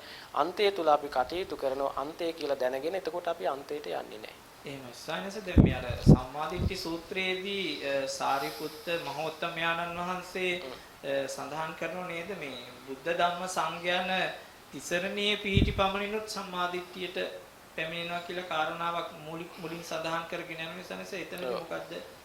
සම්මා දිට්ඨි සූත්‍රය. එහෙමයි. ඔය සම්මා දිට්ඨි සූත්‍රයේ සම්මා දිට්ඨිය 16 ආකාරයකට විස්තර කරනවා. ඇත්තටම මේ පටිච්චසමුප්පාදයේ තියෙන අංගත් එක්ක දැන් අපි එකක් ගත්තොත් අපි හිතමු දුක්ඛේ ඥානං, සමුදය ඥානං, නිරෝධේ ඥානං, මග්ගේ ඥානං කියලා ඒ ආයන් උච්චති සම්මා දිට්ඨි. විඥා කියලා ප්‍රඥා කියලා අපිට පන දේශනා කරන්න පුළුවන්. ඒ සම්මා දිට්ඨි සූත්‍රය අනුව. ඉතින් ඒ කියන්නේ දැන් අපි දුක්ඛේ ඥානං කිව්වහම අපි දන්නේ ජාතිපි දුක්ඛ, ජරාපි දුක්ඛ, ව්‍යාධිපි දුක්ඛ යනාදී වශයෙන් ඒ දුක විස්තර කරනවා. ඒක තවත් දුරට සත්‍ය විභංග සූත්‍රයේ දේශනා කරනවා. එතකොට එතන දේශනා කරන අන්තිමට සංකිට්ඨේන පංච උපාදානස්කන්ධා දුක්ඛ කියලා. එතකොට පංචස්කන්ධ උපාදානස්කන්ධ දුක. එතකොට අන්න එතනත් අපි ඒ පංච උපාදානස්කන්ධ දුක තේරුම් ගන්න ඕනේ අර ඇත නැත අන්ත දෙක තේරුම් ගැනීමත් එක්ක. නැත්තම් අපිට කවදාවත් මේ දුක කියලා අපි යමක් පනව ගත්තොත් ඒකත් අන්තයක් වෙනවා. දුක කියලා කිව්වහම අනිත් පැත්තට සැපත් කියලා එකක් තියෙනවා. නිවන කියලා ගත්තොත් ඊට පස්සේ අනිත් පැත්තට සංසාර කියලා එකක් තියෙනවා. එතකොට නිවන හම්බ වෙන්නෙත් නෑ, සංසාරේ හම්බ වෙන්නෙත් නෑ, දුක පැන වෙන්නෙත් නෑ, සැපත පැන වෙන්නෙත් නෑ. එතකොට අන්න එවැනි අන්ත දෙකකින් මිදිච්ච තැන තමයි ඇත්තටම සම්මාදිට්ඨිය කියන එක තෝරගන්න ඕනේ. අන්න එහෙම තෝරගත්ත කෙනෙකුට තමයි මේ උතන ලියා ගන්න පුළුවන්කම තියෙන්නේ. එහෙම නැත්නම් අපි යම් කිසි දෙයක් අර සූත්‍රානුකූලව යමක් අභිධර්ම ක්‍රමයට සූත්‍රානුකූල ක්‍රමයට අපි යමක් ඉගෙනගෙන සංකල්පයක් මනසින් හදාගත්ත කියලා අපි දුක දැනගත්ත වෙන්නේ නැහැ. ඒ හදාගත්ත දේ දුකම තමයි. දුකම වෙනවා. එතකොට අපි චතුරාර්ය සත්‍ය දැන් අපි ධම්සප්පවතුන් සූත්‍රේ කටපාඩමින් තියාගෙන ඉන්නවා. දුක කියන්නේ මේකයි කියලා අපි විග්‍රහ කරනවා. ස්කන්ධ විග්‍රහ කරනවා. පංච උපාදානස්කන්ධ විග්‍රහ කරනවා. පටිච්චසමුප්පාද චතුරාර්ය සත්‍ය ස්කන්ධ ධාතු ආයතන චිත්තසයිසික රූපය අනාදී වශයෙන් විග්‍රහ කර යනවා. එතකොට නමුත් ඒකත් මනසින් හදාගත්ත සංකල්පයක් මිස අපි කවදාකවත් අර අන්ත වලින් මිදෙන්නේ අන්තයකටම යනවා මිස. ඒ නිසා එතකොට අපි අන්නේ අන්ත දෙක කියන එක අපි තේරුම් ගත්තොත් තමයි අපිට ඔය දුක කියන එක ඒ කියන්නේ මේ නිවන කියන එක සංසාර විමුක්තිය කියන එක අපිට තෝරගන්න පුළුවන් වෙන්නේ. ඒක ඊටාම අපහසු දෙයක් වචනයෙන් ඒක ප්‍රකාශ කරන්න ගියාම ඇත්තටම ඒ නිවන කියන එක වචනයට නගන්න බෑ. එහෙම කරන්න ගියාට පස්සේ ඇත්තටම ඒක තෝරන එක ලේසි පහසු නෑ. හැබැයි ඒක යම්කිසි විදියකට ඒක අත නැත අන්ත දෙක ජීවිතයට ගලපලා උපමා ආදී යෝනිසෝ මනසිකාරයේ යෙදিলা ඒක තේරුම් ගන්න උත්සාහයක් කෙනෙක් දරුවොත් ඇත්තට මේක Tamanට දැනෙන දෙයක් මිසක් ඒක වචනෙට නගලා කියන්න පුළුවන් දෙයක් නෙවෙයි නිවන කියන එක. එහෙමයි සර්. දැන් ඔය අපිත් එක්ක සාකච්ඡා කරන ගොඩ දෙනෙක් කියන කතාවක් තමයි දැන් අපිට මේ ගැඹුරු ධර්මයේ තේරෙන්නේ නැහැ. අපිට සරල ධර්මයේ තමයි තේරෙන්නේ. සමහර වෙලාවට මේ අභිධර්මයේ ගැන අපි දන්නේ නැහැ. නැත්නම් අපිට පාලි මොනවාක්වත් තේරෙන්නේ නැහැ. සමහර වෙලාවට සරලව මොනවා හරි දහම් කාරණාවක් පැහැදිලි කළොත් ඒක පැහැදිලි වෙනවා. සයින්ස් මේ සද්ධර්මයේ එහෙම ගැඹුරු හෝ සරල වශයෙන් දෙයක් දක්වන්න පුළුවන්. ස්වාමීන් වහන්සේ එහෙම දෙයක් කියනවා. ඇත්තටම සද්ධර්මයේ ගැඹුරක් එහෙම තියෙනවයි කියලා එහෙම පනවන්න බෑ. ගැඹුර තියෙන්නේ අපේ කෙලෙස් වලයි. අපේ කෙලෙස් සමග අපේ මනස සංකීර්ණ වෙලා තියෙනවා. අර දැන් බුදුරජාණන් වහන්සේගේ ධර්මය හත් ඇවිදිරි අවුරුදු 7 ළමයි පවා දරුවෝ පවා අවබෝධ කරගත්ත දෙයක්. එතකොට අවුරුදු 7 කුඩා මේ දරුවෝ අවබෝධ කරනවා නම් ඒකේ ගැඹුරක් තියෙනවා කියලා කියන්න පුළුවන්. එහෙම පනවන්න බෑ. ගැඹුරු වෙලා තියෙන්නේ අපේ මනස සංකීර්ණ වෙලා අපේ මනස කෙලෙස් වලින් නීවරණ වලින් උස්සන්න භාවයටපත් වෙලා. එතකොට ඒ නිසා තමයි අපිට ධර්ම මාර්ගයේ අර වටහා ගන්න තියෙන අපහසුතාවයේ මිසක් එහෙම ධර්මයේ තියෙන ගැඹුරක් නෙවෙයි. අපේ කෙලෙස් ගැඹුරුයි. අපේ කෙලෙස් තදයි. අවිද්‍යාව තදයි. අර සරල ධර්මයේ තියෙන සරලත් මට්ටමට අපට සරල වෙන්න බැරි කම මිසක් ඒ නිසා අවබෝධ නොවෙනව මිසක් ධර්මයේ තියෙන ගැඹුරක් නෙවෙයි. අපි හිතන්නේ මේ ධර්මයේ දැන් සරලව කියන දේ තේරුම් ගන්න බැරි වුණාම අපි කියන එක සාහෙන්න ගැඹුරුයි කියලා. මේ ගැඹුරුයි කියන එක අපි මනසින් හදාගත්ත දෙයක් මිසක් ඒකේ ඇති ගැඹුරක් නෑ. ගැඹුරක් තියෙන්නේ අපේ කෙලෙස් වලයි. අපි දැන් හත්යවිදිරි දරුවොත් ඒක අවබෝධ කරා නම් ඒක එහෙම ඒ ධර්මයේ හරි සරල දෙයක්. දැන් ඒ නිසා තමයි ගැඹුරු බව අපට වැටහෙන්නේ. අපේ මනස සංකීර්ණයි. අපි නොඑක් දේවල් දෘෂ්ටි දේවල් ඉගෙනගෙන ඒවා අපේ ඒ අනුව අපි ලෝකෙ දිහා බලනවා. අපේ මනස මධ්‍යස්ත වෙන්නේ නැහැ. ඒ මධ්‍යස්ත නොවන නිසා මධ්‍යස්තව හිතන්න බැරිකම නිසා දෘෂ්ටි සහගත වෙච්ච නිසා තමයි අපට ඒක හරියට තේරුම් ගන්න අපහසු වෙලා තියෙන්නේ. එතකොට අපි දැඩි මොනවා හරි අපි යම් දේවල් යම් විශ්වාසතාවයන් තියෙනවා. එතකොට අපි හදාගත්ත දෘෂ්ටි තියෙනවා. අපි රැස්පත් කරගත්ත දැනුම තියෙනවා. අපි ඉගෙනගත්ත විෂයන් තියෙනවා. අපි ලෝකේ යම් දේවල් අපි ඉගෙනගෙන තියෙනවා. එතකොට ඒ ඉගෙනගත්ත දේ අනුව තමයි අපි මේ ලෝකෙ දිහා බලන්නේ. එතකොට අපි ඉගෙනගත්ත දේ අපි ධාරණය කරගත්ත දේ අපි ඒක අපට බාධාවක් වෙනවා. මොකද එයා අනුව අපි ලෝකෙ බලන්න යන නිසා. එතකොට ඒ වගේම අපි පුරු වෙලා අපි යම් විදියකට කෙලෙස් ධර්ම නීවරණ ධර්ම බහුල වෙනවා. ඒ නීවරණ ධර්ම බහුල වෙනකොට එයාගේ මනසේ තියෙන ප්‍රභාස්වර බව අඩු වෙනවා. එතකොට එතකොට නීවරණ වලට එයාගේ මනස ග්‍රහණය වෙච්ච නිසා අර සරල දේ අපිට වටහා ගන්න බැරුව යනවා. ඉතින් ඒ වගේම සසරේ පුරුදු පාරමී ශක්තිය අඩු වෙන්න පුළුවන්. පුණ්‍ය ශක්තිය අඩු වෙන්න පුළුවන්. ඒ වගේම බාහිරින් ඇහෙන ධර්මයේ වගේ ඇහෙන දෙයක් වෙන්න පුළුවන්. එතකොටත් අපිට දැන් මම වැරදි දෙයක් දේශනා කරනවා ධර්මයේ කියලා. එතකොට මම වැරදි දෙයක් දේශනා කරාම අහන කෙනාගේ වරදක් නෙවෙයි එතන තියෙන්නේ. එතන තියෙන දේශකයන් වහන්සේගේ වරදක්. එතකොට අන්න ඒ වගේ කෙනෙකුට ධර්මය අවබෝධ කරන්න තමන්ගේ පැත්තෙනුත් තමන් මධ්‍යස්ත වෙන්න ඕන, සරල වෙන්න ඕන.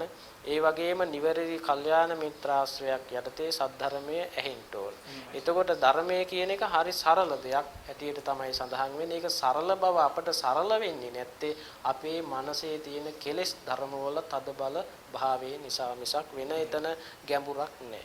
එහෙනම් සයන්නාසේ අපිට පැහැදිලි පිළිතුරක් ලබා දුන්න එකට දැන් බෝධිනික අතර තියෙන ඔය මැසිවිලි ලක් තමයි ඔය අපිට ධර්මයේ තේරෙන්නේ නැහැ කියන එක.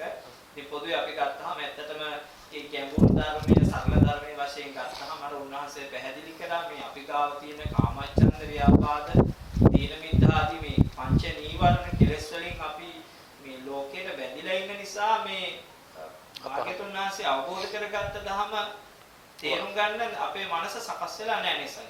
ඒ මනසේ සූදානම් නැතිකමයි තියෙන්නේ. තමන් සූදානම් නැහැ ඒකට. ධර්මයේ සූදානම් ඔබට අවබෝධ වෙන්න. ධර්මයේ සරල නිසා. නමුත් ඔබ සූදානම් නැහැ ඒක අවබෝධ කරගන්න. ඒකට හොඳම උදාහරණයක් තමයි මම හිතන්නේ දැන් අපිට අපි සදහම් සාකච්ඡාවල හෝ නැත්නම් ධර්ම දේශනාවකට සම්බන්ධ වුණත් අපි ගොඩක් දකිනවා මම හිතන්නේ පිරිසකට නිදිමත හැදෙනවා. තව පිරිසකට කායික වශයෙන් ලොකු අපහසුතාවය එනවා නේද? කොන්දේ අමාරු ඒ වගේ එනවා. සමහර වෙලාවට එක දිගට දේශනාව අහගෙන ඉන්න බෑ හිත කැළඹෙන්න ගන්නවා. ඒ වගේ මම හිතන්නේ සර් වහන්සේ පැහැදිලි කළා වගේ අර නීවරණ කෙලස් බර වැඩිකම නිසාම තමයි මම හිතන්නේ මේකට ප්‍රවිෂ්ඨ වෙන්න අපහසු. ඔව් එහෙම තියෙනවා. දැන් කායික අපහසුතාව තියෙන්න පුළුවන්. ඒක තමයි කායේ ස්වභාවය. දැන් අපි තේරුම් ගන්න ඕන අපි මේ ශරීරය දැන් මේ ශරීරයේ පවත්වා ගැනීමේ නඩත්තු කිරීමේ පවත්වා ගැනීමේ මහා දුකක් අපිට තියෙනවානේ. එහෙමයි. දැන් මේ ශරීරයේ එක ඉරියව්වක අපිට ඉන්න පුළුවන් කමක් නැහැ. පැය දෙක තුනක් ඉන්න බෑ. එහෙම ඉන්න ගියාම සෑහෙන්න කායික අපහසුතාවකටපත් වෙනවා. එතකොට මේ ශරීරයේ ඉරියව් පවත්වන්න ඕන අතපය දිගාරින නවන්න සිද්ධ වෙනවා. මේකට කවන්න පොවන්න ඕන, සුද්ධ කරන්න ඕන, නිදි කරවන්න ඕන. එතකොට බෙහෙත් හේත් දෙන්න ඕන. දැන් මේ ශරීරය පැවැත්වා ගැනීම සඳහා අපි මොනතරම් ඉපදුණු දවසේ ඉඳලා මැරෙනකම්ම මේ කයට සේවය කරන එක තමයි අපි කරන්නේ. එතකොට මේ කයේ තියෙන මේ කය පැවැත්වීම සඳහා අපි විශාල වශයෙන් මහා වෙහෙසක් දරනවා. අපිට අපි වෙහෙසක් දරන මුළු ජීවිතේම මේකට පිරිසුදු කරන්න ඕන. උදේ නැගිට මොහොතේ පටන් හවස නිින්දට රාත්‍රියේ නිින්දට යනකම් අපි මේ කය නඩත්තු කරන එක තමයි කරන්නේ. ඒ වගේම එහෙම අවුරුදු ගණනාවක්ම අපි කරගෙන යන්නේ මේ ශරීරය නඩත්තු කිරීමක්. අපි දැන් අපි හිතමු අපි ඉගෙන ගන්නේ. ගෙවල් දොරවල් හදන්නේ. හම්බ කරන්නේ, මුදල් හම්බ කරන්නේ, ඒතෝ යාන වාහන ගන්න, ඇඳුම් පැළඳුම් ගන්න, ආහාර පාන සොයා ගන්න. මේ හැම දෙයකම පරමාර්ථය මොකද්ද? මේ ශරීරය නඩත්තු කරන එක. එතකොට ශරීරයේ නඩත්තුවෙන් අපි මිදුනොත් ඇත්තටම ওই කරන ක්‍රියාකාරකම් ඔක්කොම නවත්තන්න වෙනවා. එතකොට අපි මේ හැම දෙයක්ම කරලා තියෙන්නේ මේ ශරීරේ නඩත්තු කරන. දැන් එතකොට ශරීරේ නඩත්තු කරන්න ගියාම අපිට ගෙයක් ඕනේ මේ ශරීරෙට ඉන්න. නිවහනක් තියෙන්න බෑ. එතකොට නිවහනක් හදාගන්න කොයිතරම් මිනිස්සු දුක් විඳිනවද? මේක එතකොට මේ ශරීර නඩත්තුව තමයි එන්නේ දෙන්න. දැන් ආහාර පාන ටික සොයාගන්නේ ලෝකෙ මිනිස්සු කොච්චර දේවල් කරනවද? එතකොට ආහාර පාන බෙහෙත් ටික හොයාගන්න. ඇඳුම් පැළඳුම් ටික හොයාගන්න. මේ සිව්පසය නැතුව ජීවත් වෙන්න බෑනේ. එතකොට සිව්පසය හොයන්න වෙලා තියෙන්නේ මොකද? මේ ශරීරය නඩත්තු කරන්නේ. එතකොට ශරීර නඩත්තුව සඳහා අපි උපදුණු දවසේ ඉඳලා මැරෙනකම් අපි ඇත්තටම කරලා තියෙන්නේ මේ ශරීර නඩත්තුව. එතකොට මේ අන්න ඒකට සිව්පස ප්‍රතිවේක්ෂාව කරලා බුදුරජාන් වහන්සේ දේශනා කරන මේ ප්‍රතිවේක්ෂාවෙන් ඇත්තටම අවබෝධ වෙන්නේ අන්තිමට මේ ශරීරයේ මේ කායික දුක මේ ශරීරයේ තියෙන මේ ශරීර දුක තමයි ඇත්තට මේ නඩත්තු කිරීමෙන් මේ දුක තමයි එතන වැටහෙලා දෙන්නේ. ප්‍රතිවේක්ෂාවෙන් පවා ඒකයි. දැන් ආහාර පාන ගන්නවා. මේ ආහාර පාන ගත්තාම මේ මොකද වෙන්නේ? ඒක පිළිකුල් ස්වභාවයට යනවා. එතකොට මේක මේ ශරීරයේ ආහාර පාන මතයි රඳා පවතින. ආහාර ප්‍රත්‍යයෙන් මේ රූපේ පවතින. එතකොට ඒක දිගින් දිගට ඒ කාර්යය අපිට කරන්න වෙනවා. ඒ ඉතින් කරන්නේ බලාපොරොත්තු වෙන්නේ මොකද්ද? කයි පැවැත්ම. එතකොට මේ කය වෙනුවෙන් තමයි අපි ඉපදුණු දවසේ ඉඳලා මැරෙනකම්ම මේ කයට සේවය කරපු එක මිසක් කරලා තියෙන වෙන කිසි දෙයක් කළා නැහැ. අපි කරපු හැම ඉගෙන ගත්තේ එතකොට රැකී ආරක්ෂා කරන්න, ගෙවල් දොරවල් හදන්න, යාන වාහන ගන්න මේ හැම දෙයක්ම කරලා තියෙන්නේ මේ ශරීර නඩත්තු වෙනුවෙන්. එතකොට ඒක එක එක්කෙනාගේ මට්ටමින් කරනවා. හැබැයි හැම කෙනෙක්ම සියලුම සත්වයෝ, මිනිස්සුයෝ ශරීර නඩත්තුව වෙනුවෙන් ඉපදුණු දවසේ ඉඳලා මැරෙනකම්ම කරන මෙහෙවරක් විතරයි අන්තිමට කරලා තියෙන්නේ. බැල මෙහෙවරක් වගේ. එතකොට ශරීරයට 16ක් වගේ විවිධාකාර විදියට මේ ශරීර නඩත්තුවක් කරලා අවසන් වෙනවා ජීවිතේ. එච්චරයි වෙන්නේ. බොහොමත්ම පින්වන්තව කාල වේලාව විනාඩි 10ක් පමණ. කියන්නේ ඔව් සයන්ස තව කෙටියෙන් හෝ මේ පිළිතුරක් ලබා දෙන්න මේ වර්තමානයේ බෞද්ධයා කියන පුද්ගලයා සයන්ස මේ තිසරණේ පිහිටීම සහ බුදුරජාණන් වහන්සේගේ ධර්මයට අනුව තිසරණයේ පිහිටයි සයන්ස අපිට පේනවා දෙකක් කියලා.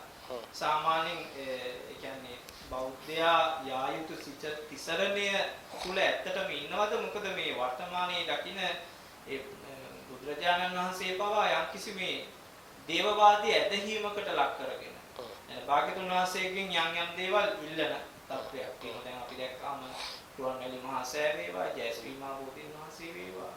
ඒ ගිහිල්ලා යම් දේවල් ඉල්ලන තත්ත්වයක් තියෙනවා. එතකොට මේ භාග්‍යවතුන් වහන්සේ පෙන්වූ මාර්ගය මේකමද නැත්නම් ඊට එහා දර්ශනයක් මේ තුල තියෙනව නේද සයන්ස්? ආත්මවශයෙන් බුද්ධ දර්ශනය කියන එක යැදීමක් නෙවෙයි, ඉල්ලීමක් නෙවෙයි. බුදුරජාණන් වහන්සේ දේශනා කළේ තමන්ටම තමන්ගේ ජීවිතයෙන් ගැලවෙන ක්‍රමවේදයක්. එතකොට ඒ දේශනාව අහලා තමන්ගේ ජීවිතයේ දේශනාව ගලපගෙන තමන්ම තමන්ගේ විමුක්තිය සලසා ගන්න ඕනේ. තුම්මෙහි කිච්ඡං ආතප්ප අක්කාතාරෝ තථාගතා. බුදුරජාණන් වහන්සේ මඟ පෙන්වීම විතරයි කරන්නේ. යමක් දෙන්නේ නැහැ. උන්වහන්සේ කාටවත් ඉල්ලුවොත් දෙන්නේ නැහැ. එහෙම ඉල්ලන දෙයක් එහෙම ලැබෙන්නේ නැහැ. බුදුරජාණන් වහන්සේගේ කිසිම දෙයක් ලැබෙන්නේ නැහැ. හැබැයි ඔබට යමක් ලබා ගන්න ක්‍රමවේදයේ දේශනා අනුශාසනාව කරනවා. ඔබේ විමුක්තිය ඔබ සලස ගන්න ඕන. ඔබට අවශ්‍ය දේ ඔබ ලබා ගන්න ඕන. ඒක හේතුඵල ක්‍රමවේදයකටයි දේශනා කළේ. එතකොට තමන්ගේ විමුක්තිය තමන්ටම සලසා ගන්න හැටි බුදුරජාණන් වහන්සේ අනුශාසනා කළා. එහෙම නැතුව රුවන්වැලි සෑය ළඟට චෛත්‍ය රාජයන් වහන්සේ ළඟට ගිහිල්ලා ඒ වගේම ජයශ්‍රී මහ බෝධි ළඟට ගිහිල්ලා ඉල්ලන දෙයක් නෙවෙයි. ඉල්ලන දේවල් නෑ ශාසනය. එහෙම දෙන්නෙත් නෑ, ලැබෙන්නෙත් නෑ. ජීවිත කාලෙම ඉල්ලුවත් එහෙම ලැබෙන දෙයක් නෑ. එතකොට තමන්ගේ විමුක්තිය තමන්ට සලසා ගන්න අවශ්‍ය මාර්ගෝපදේශකත්වයේ තමයි බුදුරජාණන් වහන්සේගෙන් අපට ලැබුණේ. එතකොට අපි හිතමු කෙනෙක් සංසාර විමුක්තියනේ අපි හැම කෙනෙක්ම මම අර ආරම්භයේදී දේශනා කළා හැම කෙනෙක්ම බලාපොරොත්තු වෙන එකම දෙයක්. ඒ තමයි සතුට. ඔය කරන හැම ක්‍රියාකාරකමකම බලාපොරොත්තුව ගැන තමන් හිතන්නකො. ඒ හිතලා බැලුවාම සතුට සැනසෙල්ල බලාපොරොත්තු වෙන්නේ වෙන කිසිම දෙයක් නෙවෙයි. කරන කියන හැම දෙයකින්ම අපි බලාපොරොත්තු වෙන්නේ සතුට සැනසෙල්ල. එතකොට මේ සතුට සැනසෙල්ල කියන එක නිවන කියන්න පුළුවන් ඒකට. ඒක පర్యాయ වචන වලින් නිවන කිව්වත් විමුක්තිය කිව්වත් සතුට කිව්වත් සැපත කිව්වත් සැනසෙල්ල කිව්වත් ඒ හැම දෙයකින් තියෙන්නේ නිවන කියන එක. එතකොට මේ නිවනක් තමයි හැමෝම බලාපොරොත්තු වෙන්නේ සැනසීමක්. ඒ සැනසීමක් ලබන්න සමහර අය විවිධ ක්‍රියාකාරකම් කරනවා. සමහරු පන්සිල් කඩලා සැනසීම හොයනවා. සමහරු පන්සිල් රැකලා සැනසීම හොයනවා. මේ ක්‍රියාකාරකම් වල නානත්වයක් තිබුණට බලාපොරොත්තු ඒකයි. එතකොට මේ නිවන ලබා ගන්න නම් බුදුරජාණන් වහන්සේ ප්‍රතිපදාවක් දේශනා කළා. එතකොට මේ ප්‍රතිපදාව අනුගමනය කළාම ලෞකික ප්‍රතිපදාවක් තියෙනවා, පුණ්‍ය ප්‍රතිපදාවක් තියෙනවා, නිවන් දකින්න ප්‍රතිපදාවක් තියෙනවා. සසර යන ප්‍රතිපදාව මේකයි, සසරින් එතර වෙන ප්‍රතිපදාව මේකයි. එතකොට මේ තමන්ගේ තුල තියෙන මේ අවිද්‍යාව, අපි සංසාරේ යන්නේ අවිද්‍යාවත් තණ්හාවක් නිසානේ.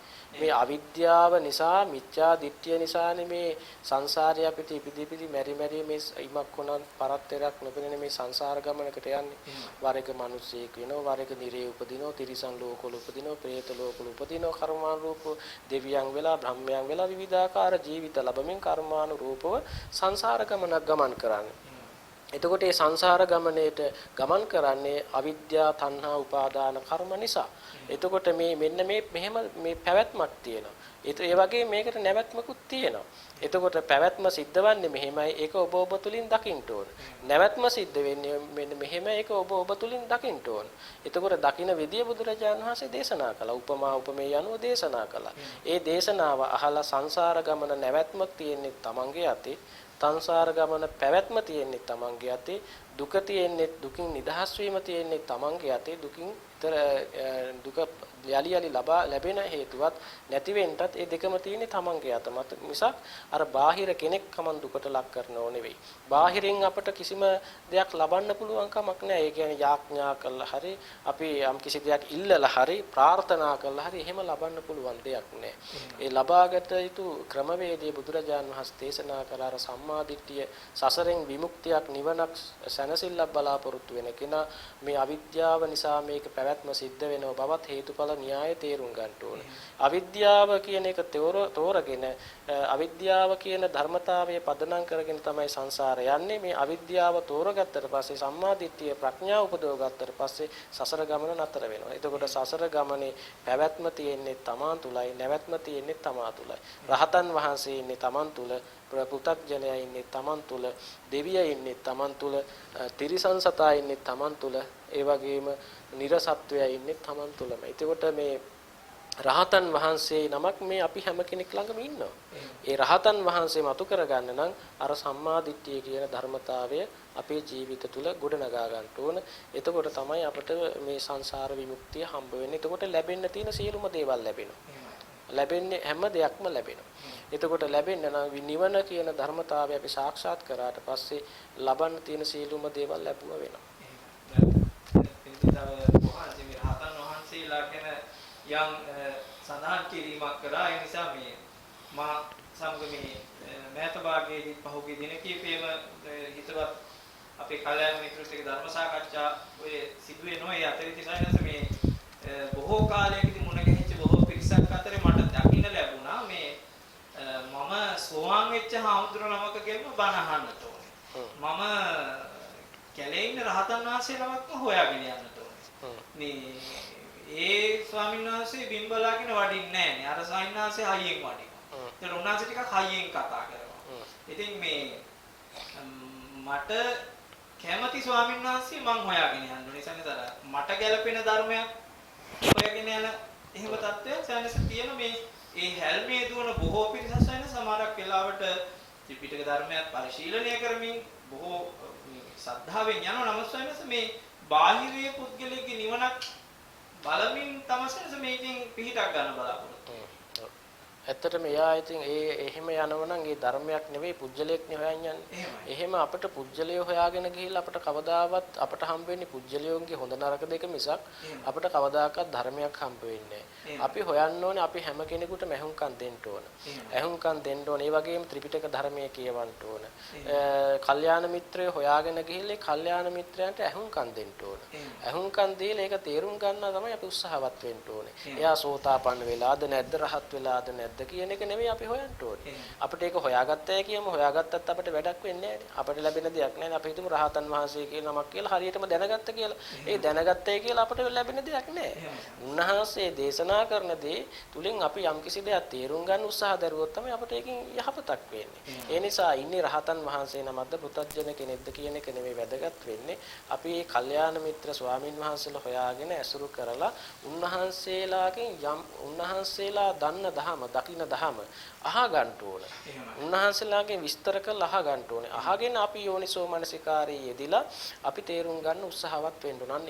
එහෙම ගියොත් තමයි ඇත්තට මෙයාට ධර්මයේ හම්බ වෙන්නේ. එහෙම නැතුව සෝතාපන්න කෙනෙක් හොයාගෙන යනෝ සෝතාපන්න වෙන්න. රහත් වෙච්ච කෙනෙක් හොයාගෙන යනෝ රහත් වෙන්න. එහෙම හොයාගෙන ගියෝ කවදාකවත් එයාට පුජ්‍යලයෝගේ හොඳ නරක දෙකක් ඒ ධර්මයක් නම් හම්බ වෙන්නේ නැහැ. ධර්මයේ හොයාගෙන ගියොත් ධර්මයේ හම්බ වෙනවා. එහෙම භාග්‍යතුන් වහන්සේ දැන් දෙව්දත් තෙරුන්ටත් භාග්‍යතුන් වහන්සේ මුණ ගැහිලා තිබුණේ සුප්‍රබුද්ධ රජතුමාටත් භාග්‍යතුන් වහන්සේ මුණ ගැහිලා මාගන්ධයා විසෝ වගේට භාග්‍යතුන් වහන්සේව මුණ ගැහිලා ධර්මය අවබෝධ කරගන්න බැරි වුණා නේ සර්. ඔව්. දැන් එතනත් එහෙමද එතකොටත් ඒ බුදුරජාණන් වහන්සේ දේශනා කළ ධර්ම. එතකොට ඒ තවත් ශාස්ත්‍රවරු ඒ කාලේ දේශනා කරනවා. එතකොට Tamanට නුවණ තියෙන්න ඕනේ අර ඒ කියන දේ පිළිගන්නෙත් නැතුව ප්‍රතික්ෂේප කරන්නෙත් නැතුව. එතකොට මධ්‍යස්තව හිතන්න ඕනේ. එතකොට කවුරුවත් මෙහෙම යම්කිසි දෙයක් ප්‍රකාශයක් කරාම මතයක් ඉදිරිපත් කරාම අපි එකපාරට කලබල වෙලා ඒක පිළිගන්න ඕනේ නැහැ. අපි ප්‍රතික්ෂේප කරන්න යන්න ඕනෙත් නැහැ. අපි ඒ පිළිබඳව මධ්‍යස්තව අපි නිරීක්ෂණය කරන්න ඕන විමසන්න ඕන. විමසලා බලලා Tamanට වැටහෙනවා නම් ප්‍රත්‍යක්ෂ වෙනවා නම් ලෝභ දේශ මොහයන්ගේ සංසිඳීමක් වෙනවා නම් සම්මා දිට්ඨිය පිළිබඳව ඒක ගොඩ නැගෙනවා නම් විමුක්ති මාර්ගයක් කියලා Tamanට වැටහෙනවා නම් අපි ඒක පිළිගන්න ඕනේ. එහෙම නැතුව අපි කෙනෙකුගේ මතයකට අපි ග්‍රහණය වෙන්න අවශ්‍ය නැහැ. අපිට පුජ්‍යලේ අපේ සරණ යන එකක් නෙවෙයි තියෙන්නේ. අපිට තියෙන්නේ අපි යම්කිසි කෙනෙක් යම් දහමක් ප්‍රකාශ කළාම ඒ දහම යෝනිසෝ මනසිකාරයේදීලා Tamanගේ හිත නිවා ගන්න පුළුවන්ද බැරිද? එච්චරයි වැදගත් වෙන්නේ. එහෙම නැතුව අපිට ප්‍රකාශ කරන පුජ්‍යලේ නෙවෙයි. සමහර වෙලාවට යා ගිහි කෙනෙක් වෙන්න පුළුවන්. ස්වාමින් වහන්සේ නමක් වෙන්න පුළුවන්. කාන්තාවක් වෙන්න පුළුවන්. පුරුෂයෙක් වෙන්න පුළුවන්. අන්‍යාගමික කෙනෙක් වෙන්න පුළුවන්. දෙවි කෙනෙක් වෙන්න ඕනම කෙනෙක් වෙන්න පුළුවන්. කුඩා දරුවෙක් මේ චූටි දරුවෙක් වෙන්න පුළුවන්. ඉතින් එතකොට එයා අලුත මේ බෞද්ධයෙක් වෙච්ච කෙනෙක් පුළුවන්. විදේශික කෙනෙක් වෙන්න පුළුවන්. ඒ කොයි කවුරු වුණත් අපි බලන්න ඕනේ ඒ පුජ්‍යලයා දේශනා කරන ප්‍රකාශ කරන දේ තුල සත්‍ය තියෙනවද කියලා මිස අපි ගවේෂණය කරන්න ඕනේ. එහෙම නැතුව ඒ පුජ්‍යලයා ගවේෂණය කරන එක නෙවෙයි. පුජ්‍යලයා සෝතාපන්න වෙලාද, සකදාගාමි වෙලාද, රහත් වෙලාද ඒක අපට අදාළ නැහැ. ඒ අදාළ නැති දේවා ඒකයි අත්තං ගන්හාති අනත්තං රිංචති කියලා ධර්මයේ සඳහන් වෙනවා. අර්ථය ගන්න ඕන ධර්මයේ හාල්. අදාළ නැති දේවල් අර කුජලයේ පිළිබඳව අපිට චරිත කතා එහෙම හොයන්න යන්න ඕනේ. එයා කොහොමද ඉගෙන ගත්තේ කොහොමද මේක දැනගත්තේ ඒක නෙවෙයි අදාළ වෙන්නේ. ඒ පුජලයා ඒ දේශකයන් වහන්සේ ගිහි පැවිදි ගිහි වේවා පැවිදි වේවා ඒ දේශනා කරන දේයින් අපි නුවණින් විමසනකොට අපිට ඒක සත්‍යයි කියලා අපිට වැටහෙනවා නම් අපිට ඒක අපි බාරගත යුතුයි. ඒකයි අර කාලාම සූත්‍ර දේශනාව හොඳට දැනගෙන ඒ කාලාම සූත්‍ර දේශනාවට අනුව පිළිගන්නේ නැතුව ප්‍රතික්ෂේප කරන්නේ නැතුව සත්‍ය ගවේෂණය කරනවා නම් ඇත්තටම ඕනම කෙනෙකුට සත්‍ය සොයා ගන්න අපහසු වෙන්නේ නැහැ. එහෙමයි සංස. කාල වේලාව මම හිතන්නේ වේගයෙන් ඉක්මලා යනවා. අවසන් වශයෙන් මම සායනාසයෙන් තව කෙටියෙන් හෝ පිළිතුරක් බලාපොරොත්තු වෙන සායනාස මේ දැන් අපි මේ එළබිලා ඉන්නේ මේ පහවණු ඇසල පොත් පොදීනින් පස්සේ වස් ආරාධනා කිරීමෙන් පස්සේ මේ කිහි පින්වත්තුන් විසින් විශේෂයෙන්ම අපේ පින්වත් ස්වාමීන් වහන්සේලා ඒ බුදුරජාණන් වහන්සේගේ ඒ මඟ පෙන්වීමට අනුව ඒ ධර්මයට අනුකූලව උන්වහන්සේලා වස් ශික්ෂාපද සමාදන් වෙලා බොහොම සිල්වත් ගුණවත්ව වැඩවසන කාලයක්.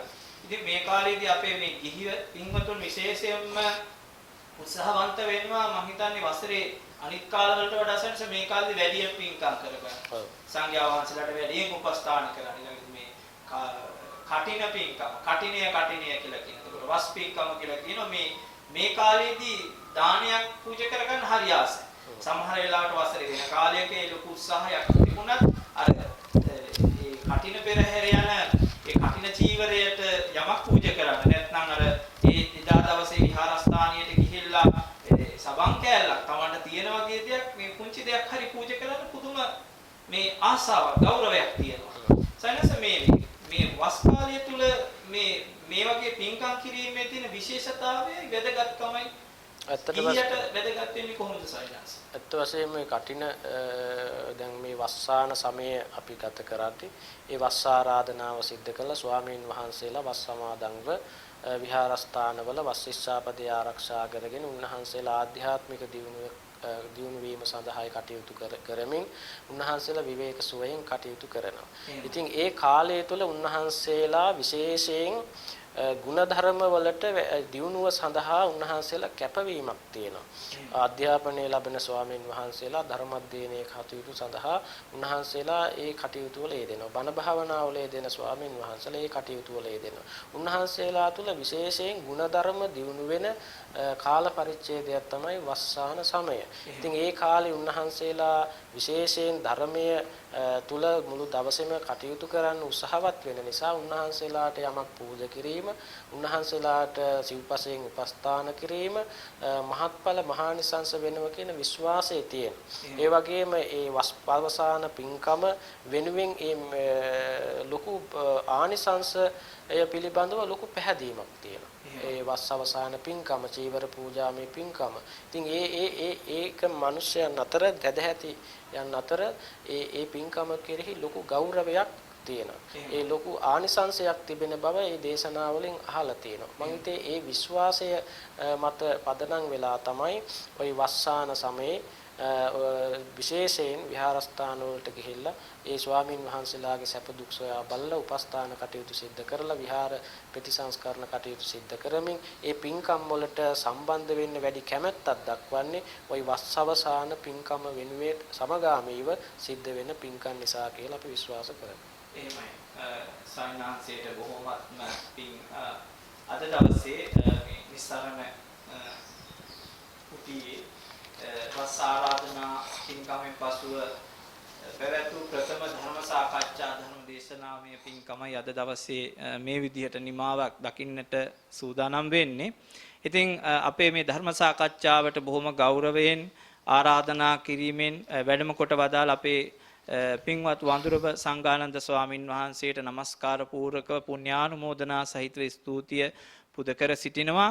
ඒ වගේම අද මේ ධර්ම සාකච්ඡාව ධර්ම දේශනාව සඳහා සුපින්වත් දායකත්වයේ ලබා දෙන අපේ පින්වත් රංජිත් විතානගේ මහත්මයා සහ පින්වත් වන්දනා පනාගොඩ මෙතිණිය ඇතුළුව ඒ පවුලේ හැම දෙනාටමත් බොහොම පුණ්‍යානුමෝදනා සහිතව ස්තුතිය පුද කර සිටිනවා. ඒ වගේම මේ ධර්ම සාකච්ඡාව සඳහා සම්බන්ධ වූ අපේ Zoom තාක්ෂණය ඔස්සේ සහ YouTube channel ඔස්සේ සම්බන්ධ වූ සියලු පින්වතුන්ටත් ඒ වගේම මෙවර මේ වස්පින්කමේ මූලික දායකත්වයේ ලබාගත් මුජිත හේවා පතිරණ මහත්මයා සහ ඒ වගේම අනෙකුත් සියලු දායක පින්වතුන් මේ වෙලාවේ මම හිතන්නේ කාලය ගත වෙන නිසා නම් ගම් බොහොමයක් සඳහන් කරන්න බැරි වුණත් සමා වෙන්නට ඕනේ. ඉතින් හැමදෙනාවත් සිහිපත් කරගෙන හැමදෙනාටමත් පුණ්‍යානුමෝදනා කරන ගමන් මේ අපේ වස්පින්කමේ පළවෙනි ධර්ම සාකච්ඡාව නිසා යම් තාක්ෂණික දෝෂයන් යම් ගැටලු ඇති වුණා. ඒ ගැන ඔබට කනගාටුව ප්‍රකාශ කර සිටිනවා. මේ පින්කමේ හමාර අවස්ථාවයි අපි මේ දකින්නේ. අපි ඒ වෙනුවෙන් අපි අපේ පින්වත් ස්වාමින් වහන්සේට ආරාධනා කර සිටිනවා පුණ්‍යානුමෝදනාව කිරීමෙන් පසු ධර්ම සාකච්ඡාව හමාර කරන ලෙස. ඔව් අද ධර්ම සාකච්ඡාවේ ප්‍රධාන දායකත්වයේ අරගෙන කටයුතු කරන්නේ වන්දනා පනාගොඩ රංජිත් විතානගේ ඇතුළු පවුලේ සියලු දෙනා ඒ සදැහැති පින්වතුන් මේ ධර්ම සාකච්ඡාවේ දායකත්වයේ අරගෙන කටයුතු කරනවා. ඉතින් ඒ වගේම විශේෂයෙන් ඒ පින්වතුන් බලාපොරොත්තු වෙන්නේ දේශකයන් වහන්සේට පතන්නා වූ බෝධියකින් සුඛ ප්‍රතිපදාවෙන් නිවන් අවබෝධය සැලසේවා කියන මේ ප්‍රාර්ථනාව. ඒ වගේ දෙපාර්ශ්වයේ මියගේ දෙමව්පියන් වන ඩී.ඒ. විතානගේ ඩී.ඩී. මයිනෝනා ගුණරත්න පනාගොඩ යන මව්පියන් ඇතුළු සියලු මියගිය ඥාතීන්ට පින් අනුමෝදන් වේවා. සුජීවත්ව සිටින හේමලතා පනාගොඩ මෑණියන්ට නිරෝගී සුව ප්‍රාර්ථනා කරනවා. ඉතින් මේ සුජීවත්ව වසන හැම කෙනෙකුටම නිරෝගී සුව ප්‍රාර්ථනා කිරීමත් මිය පරලෝකීය මව්පිය දෙපළ ඇතුළු පරම්පරානුගත සියලු මියගිය ඥාතීන් ඥාතීන්ට පින් දීමත් කියන මේ සත්පුරුෂ කලන අරමුණු රාශියක් නිමිති කරගෙන මේ පින්කමේ දායකත්වය අරගෙන කටයුතු කරන්නේ. ඒ දායකත්වයේ අරගෙන කටයුතු කළ සදැහැති පින්වතුන්ටත් මේ උදාර පින්කම නිදුක් නිරෝගී සම්පන්නිය පිණිස චිරජීවනයේ පිණිස පවතිවා. උතුම් චතුරාර්ය සත්‍ය ධර්ම අවබෝධයේ පිණිස මේ ධර්ම දානමේ පින හේතු වාසනා වේවා කියලා අපි ආශිර්වාද කරන අතර ඒ පින්වතුන් නමින් මිය පරලෝකීය මව්පිය දෙපළතුරු පරම්පරානුගත සියලු මියගිය ඥාතීන්ටත් මේ පින් අයිති වේවා. මියගිය ඥාතීන්ගේ ජීවිත මේ පින් බලෙන් සැපවත් වේවා. මේ දුක් ඇති සංසාර කතරින් අත මිදී ලබන අමා මහ නිවනින් සැනසෙත්වා කියලා මියගිය ඥාතීන්ට පින් දෙමු. ඒ වගේ මේ පින්කම සඳහා සහභාගී වුණ උදව් උපකාර කර නන් අයුරින් අප කැප වෙලා කටයුතු කළ සහාය සම්බන්ධ වුණ හැම දිනාටමත් මේ කුසල ශක්තියේ බලයෙන් උතුම් ධර්මාවබෝධයම සැලසේවා කියලා අපි සෙත්මෙත් ප්‍රාර්ථනා කරනවා. ඒ වගේම අල්පේ ශාක්‍ය මහේ ශාක්‍ය සියලු දෙවියන්ටත් මේ පින් හිමි වේවා. දෙවියන්ගේ දිව යසී වඩා වර්ධනයේ වේවා. පින්වත් හැමත දෙවියන්ගේ දැහැමි රැකවරණයේ දේව ආශිර්වාදයේ සැලසේවා. දෙවියෝද මෙපින් අනුමෝදන්ව ශාන්ත නිවනින් සැනසෙත්වා කියලා දෙවියන්ටත් පින් දෙමු. ඒ වගේම අවසාන වශයෙන් මේ ධර්ම සාකච්ඡාව මෙහෙවීම සඳහා සහාය දුන්න පින්වත් ඉන්දික මහත්මයාටත් සහාය සම්බන්ධ වූ හැම දිනාටමත් ඒ වගේම ඔබ අප හැම දිනා නමින් මිය පරලෝකීය සියලු ඥාතීන්ට සියලු දෙවියන්ටත් හිතහිත මැදහා සියලු දෙනාටත් දෙවියන් ඇතුළු සමස්ත ලෝකයාටත් දුක්ඛය සමුදය නිරෝධය මාර්ගය කියන උතුම් චතුරාර්ය සත්‍ය ධර්ම අවබෝධයේ පිණිස මේ කුසල ශක්තිය සෑම සියලු දෙනාටම එකමසේ හේතු වේවා වාසනාව වේවා කියලා සාදු කියලා ප්‍රාර්ථනා කරමු. හැම දිනාටම තෙරුවන් සරණයි.